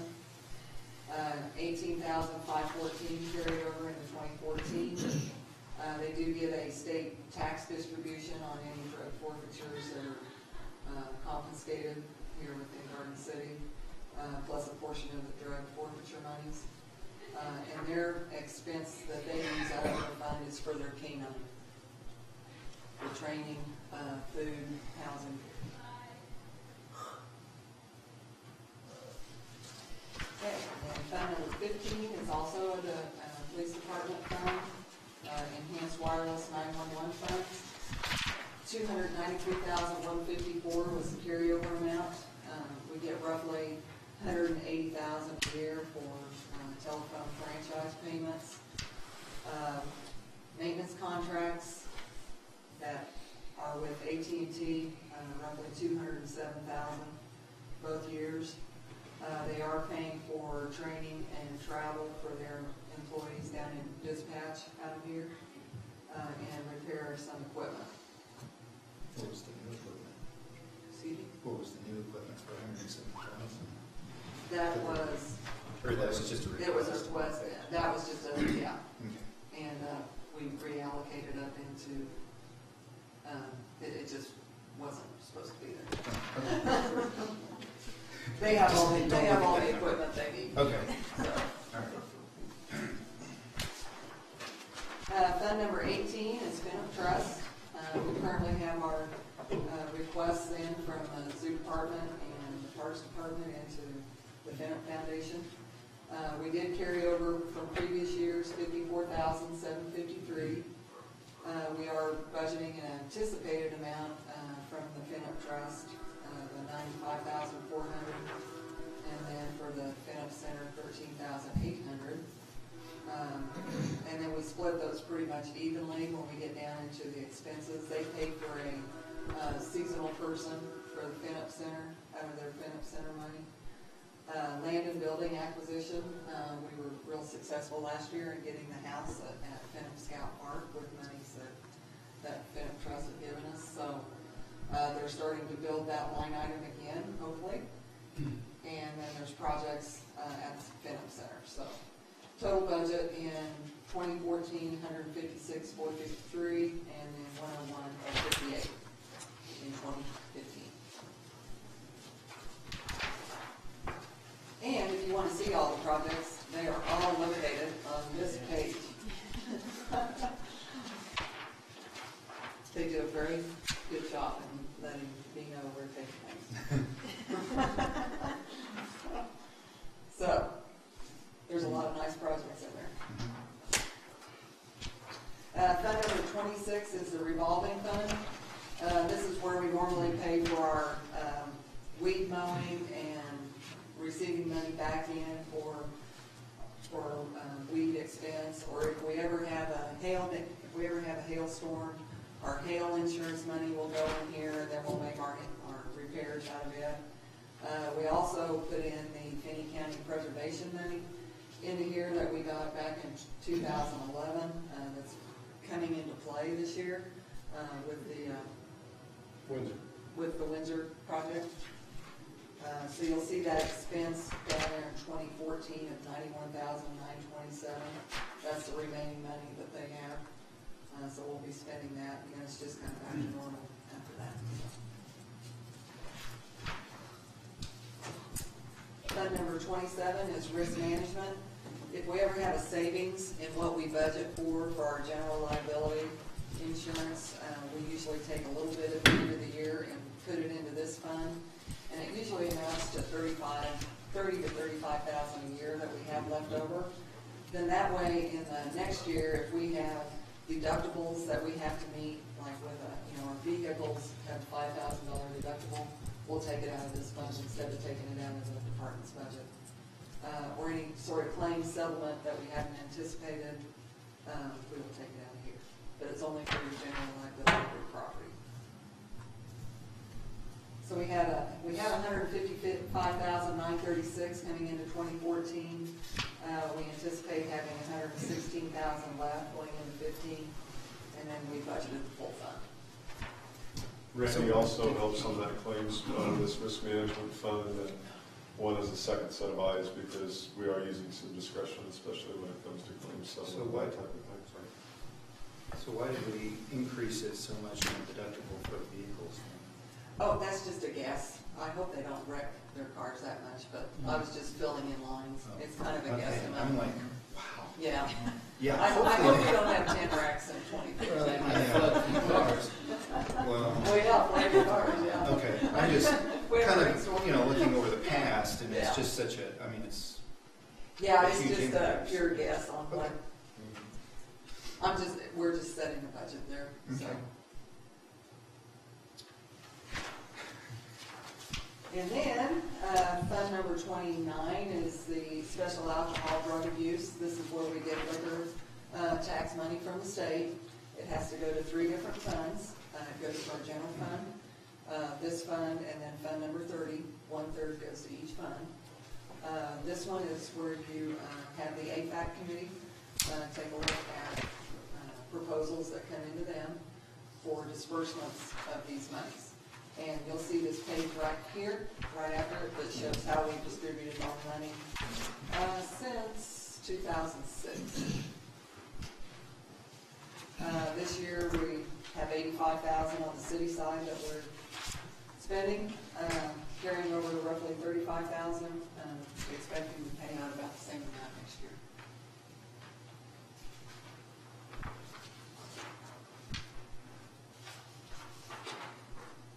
Any questions there? What were the 3, you said 1/3 of it goes to this fund, 1/3 goes to AFAC, and what was the other one? 1/3 goes to special rec and parks, and 1/3 of it goes to the general fund. Okay. Yeah. Fund number 29 is the AFAC fund. Okay. Yeah.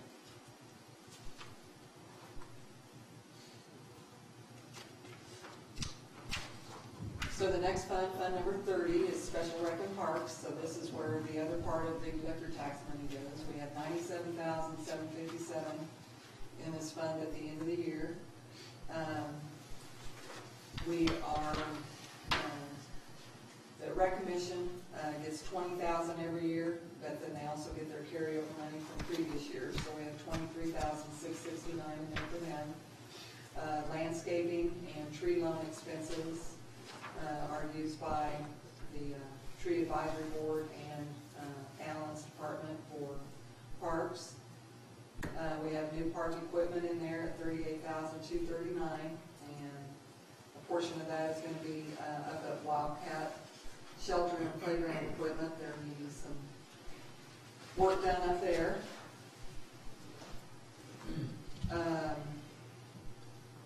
New equipment golf, $20,000. That is for a portion of the lease payment for the new golf carts that were approved this year.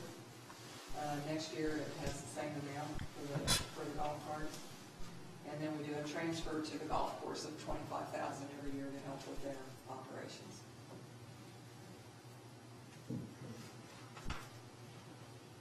Is there anything that you would like to add, Alan, Sam? Only really if they have questions. Like the tree lawn expenses, that's where the tree rebate program is run from, and the tree loan program. Last year I did 31 loans, and I used $27,900 loan to the citizens on those 31 properties. Now that money is a revolving fund, so it does come in a little slower. That, in recent years, since we changed the program, it was at $500 level, and with the drought, we raised it to the $1,000 level. So the loans are coming in more expensive, and so that's where those tree loan expenses come in. Plus, we also use budgeted about $20,000 for removing the dead street trees. We did 84 2 years ago, and I believe 57 this year.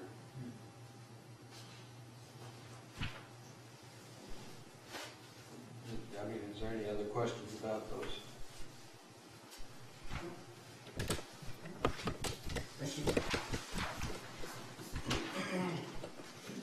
Okay, the next fund, you're going to see, it'll say general fund, public works, street maintenance.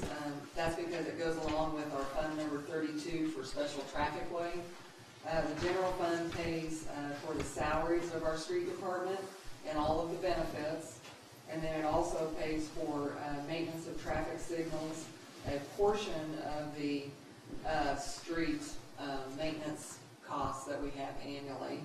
And that's $300,000 this year and next year. And the other big item in the general fund is our public transportation costs. And then you'll see a budget back there also that you have for Finney County,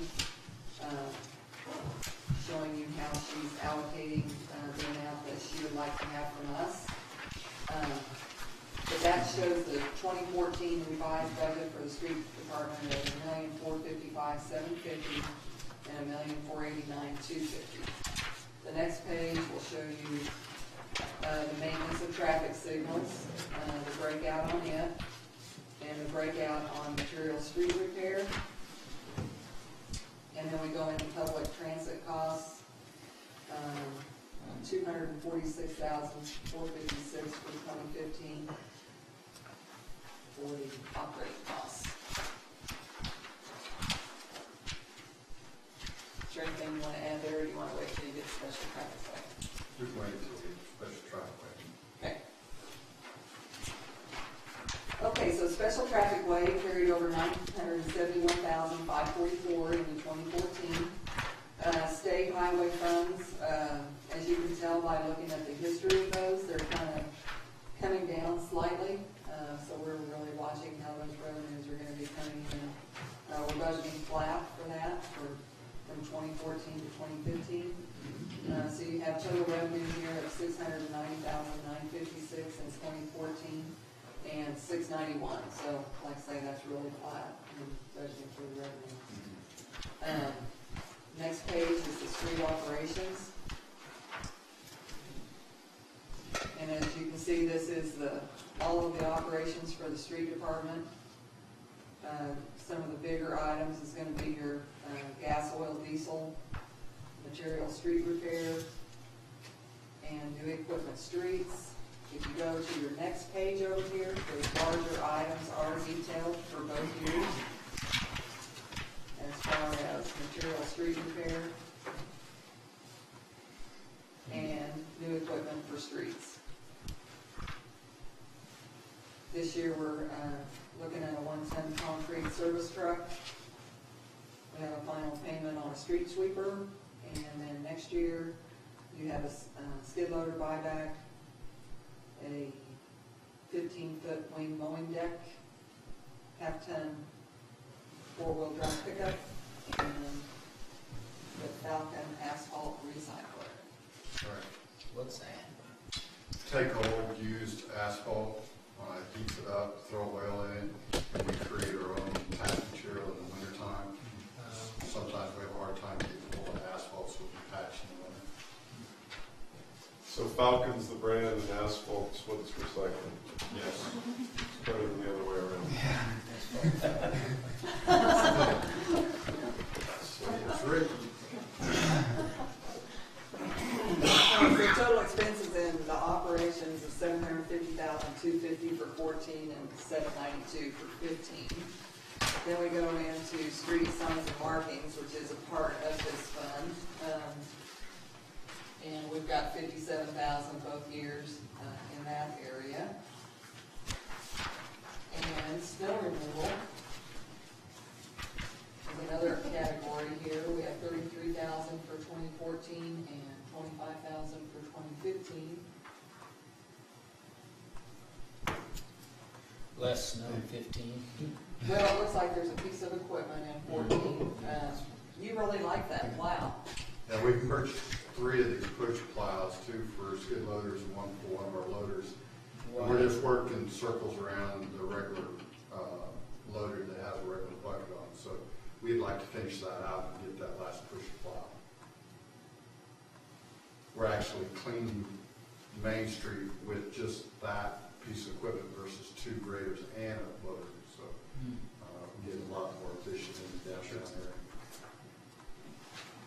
So So on that 2015 column on that page, you'll see a cash carryover that's budgeted in the expenses of $639,250. That's just so that we can budget the full fund. There.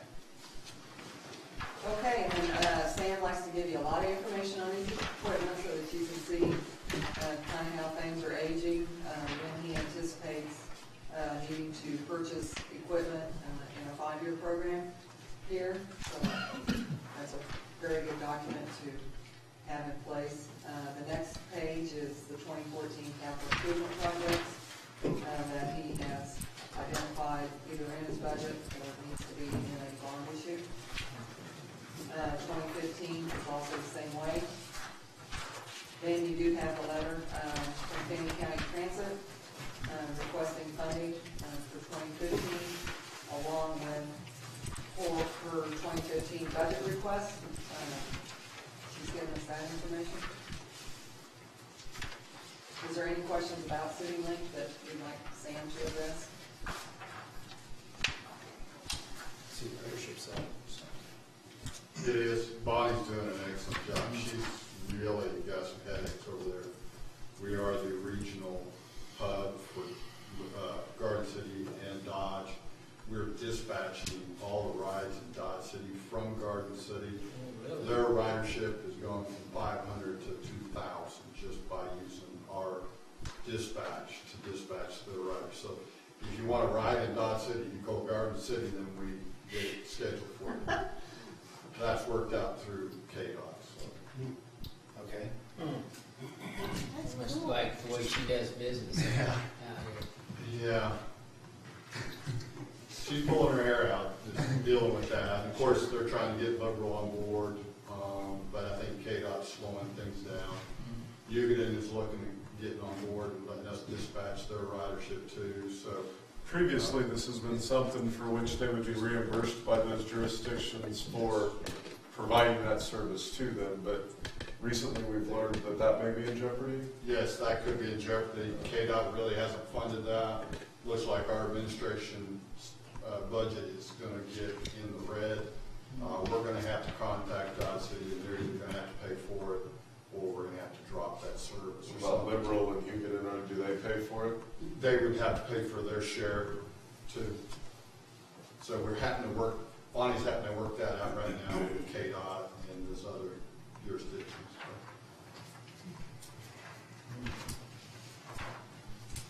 Okay, Fund 35, work comp.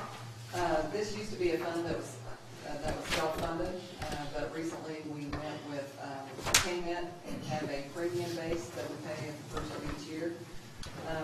The cash balance carrying over into 2014 was $70,497. The amount that we're transferring from departments per authorized position in 2014 is $364,540. We did have an audit with KMET, and after they took a look at our payroll costs, they did refund us from our 2012 premium that we paid. They reimbursed us $70,495. So that is a revenue item coming into 2014. When we go down to the expenses here, there's administrative fees, and then the insurance work comp, that is a premium. That is the actual amount that we paid this year. And then we have some expenses for office and safety. We're anticipating carrying over $195,782. Basically, because we got that big refund back. Budgeting $365 in revenue. Have a cash carryover coming into 2015 of $226,282. That's a good reserve to have in there. Even though you do have a work comp reserve, we're going to be phasing that out here in the near future, which is the next fund that we need to look at. That's fund number 36. We had this fund when we were self-funded in order to have a reserve. We are still paying claims from our self-funded accidents, so we do need to maintain an amount in this fund. We're looking at roughly $275,000 that we're thinking could happen with our old injuries that we would have to pay out of this fund. So we are budgeting, over the years, some money for claims. How many people is that? I think it's right around 20. But once we get the clear on that, we could possibly be able to transfer some money, and we've designated it to go to our health insurance fund. It is kind of the employee's money. That Who comes out. decides? Does the state decide how much they give? Pretty much. I mean, that goes through a evaluation based on their age group. So that's fund number 36. Fund number 50 is community development. This fund we use for I think there's one more year left on the emergency grant with Emmaus House. I think there might be a little bit of money coming in. But if you ever decided to do any other sort of grant, the money comes in and goes out. It doesn't really have anything to do with us. We're just a sponsoring agency, so I just set a budget in case any of that happens. Fund number 52 is economic development loan. This is the money that we have in our funds that Great Plains Development utilizes. I mean, they do our loans for us.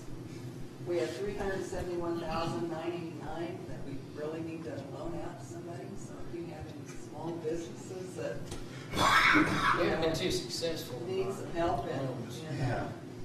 What is the interest rate on this one now? Does it depend on the It class? depends. Did you get contacted about the equipment? Yes, I did, thank you. Yeah. Sent you a lead. You're working out, yeah. Did it? Yeah. So a little bit of. Sold it? Good. In fact, there's some revenue right here. I told her, Levin's Cakes, Yeah. that if she needed any equipment, we got Sinfully Sweet equipment. She said, oh, man. So anyway, we only really have one active loan right now, and that's with the Paraclete Group. So if you know of any small businesses that are needing help, be sure to tell them we have that fund available. They have to go through a process. Fund number 53 is the Project Development Fund. This is one that we set up back in 2011 to assist developers with special assessment costs. So the way that works is the special assessments get spread over their properties, and if they still own the lot, they can go and pay their property tax bill with the special assessments. Bring it back over to us. We will reimburse the special assessments to them. Once they sell the lot, they pay us all back. So there's a couple of developers that are using that right now, and it's been a success for them. So we like to maintain $250,000 a year as our initial investment into this fund. So it's special assessments for revenue and paying back out to the developers. And that concludes what we have for today.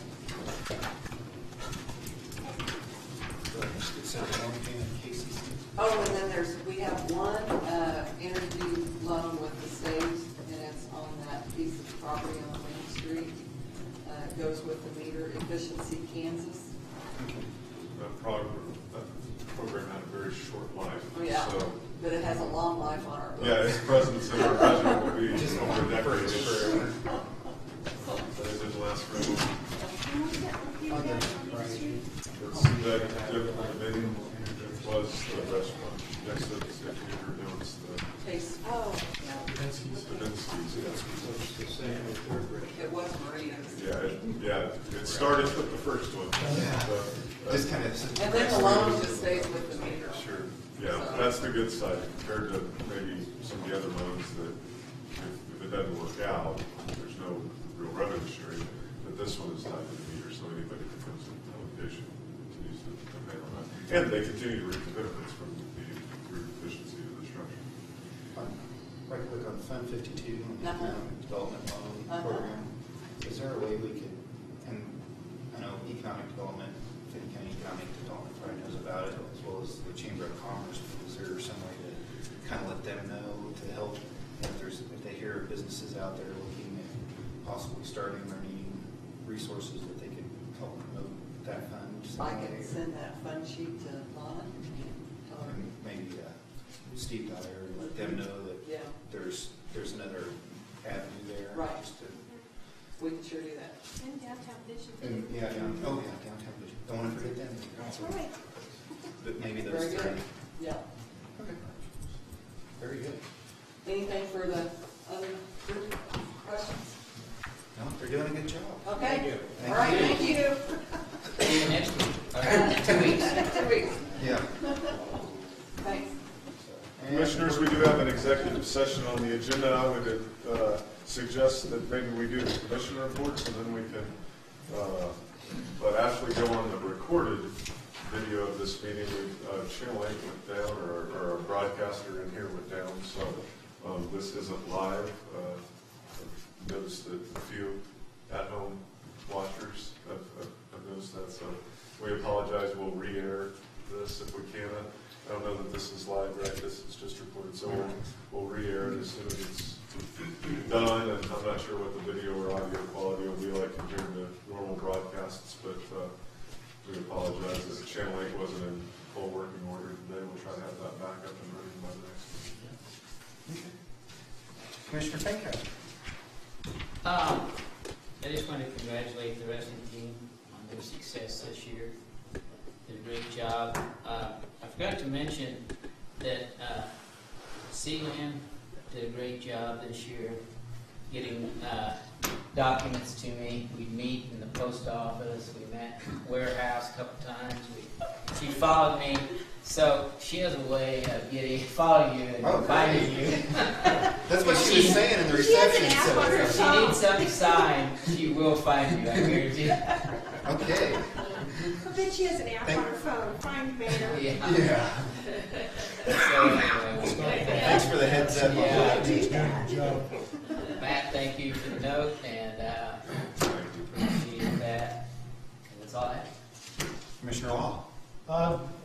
Echo the congratulations to the wrestlers, team and individuals both, and really, the whole team, because regardless of whether you got the championship or not, that was the team trophy is a team where everybody works hard and gets that. So good to see them back. Hopefully we'll see them again. Also, congratulations to the police officers that were given special awards today. It's one thing for us to recognize, but when somebody else that that is, I guess, part of our organization, but is outside of it right now, takes the time to go to that trouble. There's a reason. They must strongly believe that they're, and I know that that's the truth, and that's well deserved. So congratulations to those guys. And I was unaware of this group that Randy's a part of, I guess, and still not clear on exactly who it is.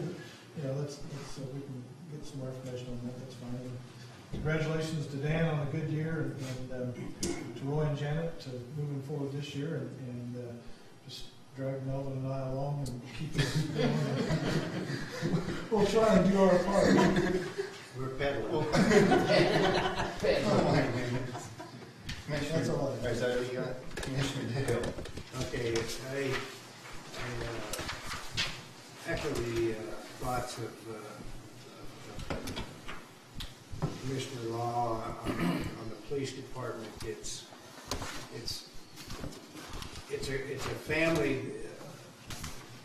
atmosphere that those officers have amongst themselves on a daily basis when they go to work, but it's also in the military when you're deployed, and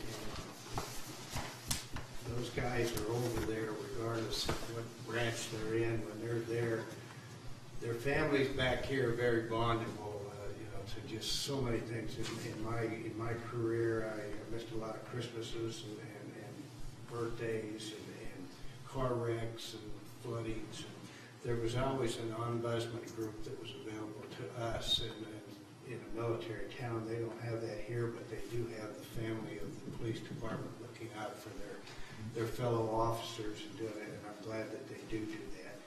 Congratulations to the golf course for getting the LPGA thing in.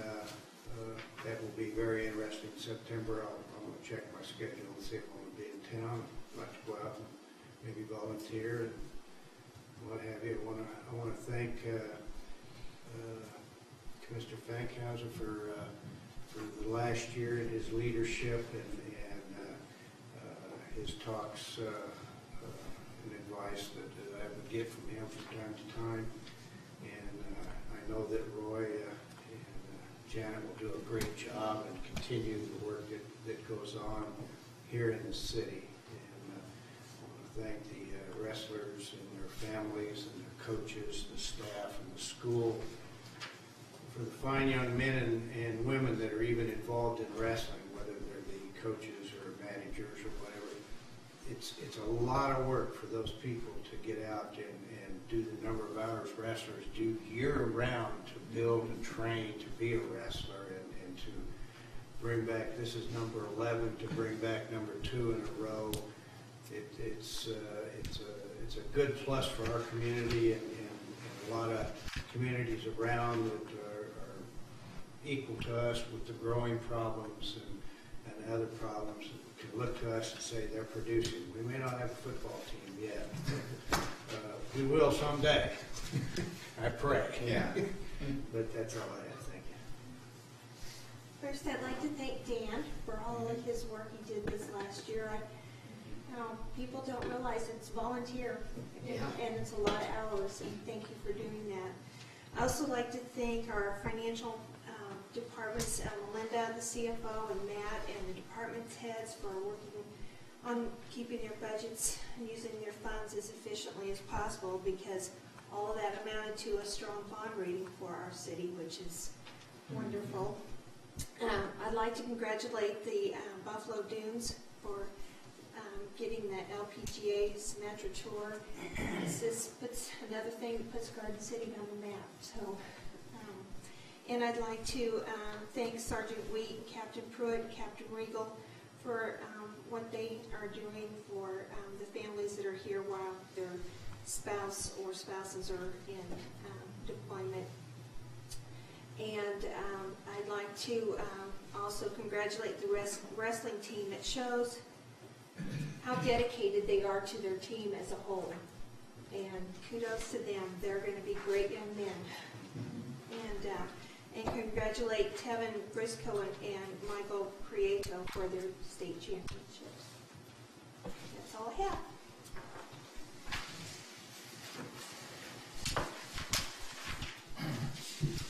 Again, kind of reiterate the other commissioners stated today.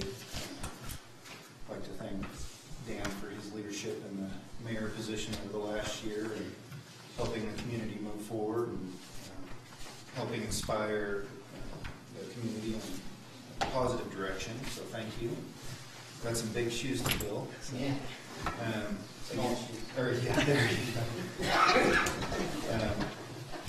Again, to the police officers, congratulations to them. I know it's kind of a brotherhood. You kind of build that bond, and you want to kind of make sure your fellow workers are protected, and families are safe, and that they've got somebody's back. So. To the Garden City High School wrestlers, congratulations to them again. It's the second year in a row. They're pretty impressive, and it's a great school system that we've got. And produce a lot of excellent students. And to our staff, congratulations to the Buffalo Dunes on getting the tournament. We get a lot of other tournaments. We have a great golf course here to really be proud of. That is one of the crown jewels in our community that we really should promote even more. It does a really good job. And that's all I've got. And thank you all for your support in this new position of mine for a year.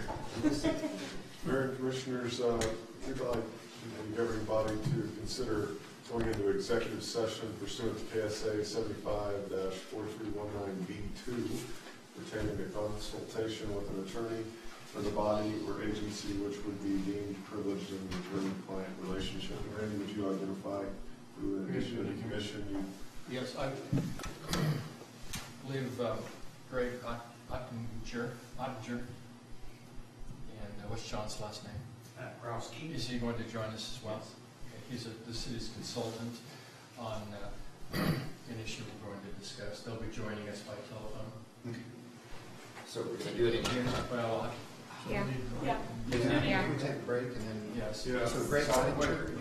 Ottinger, and how do you spell John's last name? K-R-A-W-S-K-I. Krowski. Yes. Okay, do we entertain a motion? Yes, you can. I would say 45 minutes. Is that okay? Yeah, if we could Start at maybe reconvene and enter into 4 executive o'clock, session and at then- 4 o'clock off of the back wall clock, and that executive session would last till 4:45. Yes. Do I hear a motion for that? So moved. Do I hear a second? Second. So, Second. Dan second. So motion by Dahl, second by Fankhauser. All in favor of that motion, signify by saying aye. Aye. There will be no action taken out of the executive session, so we're going to have Ashley go ahead and shut down.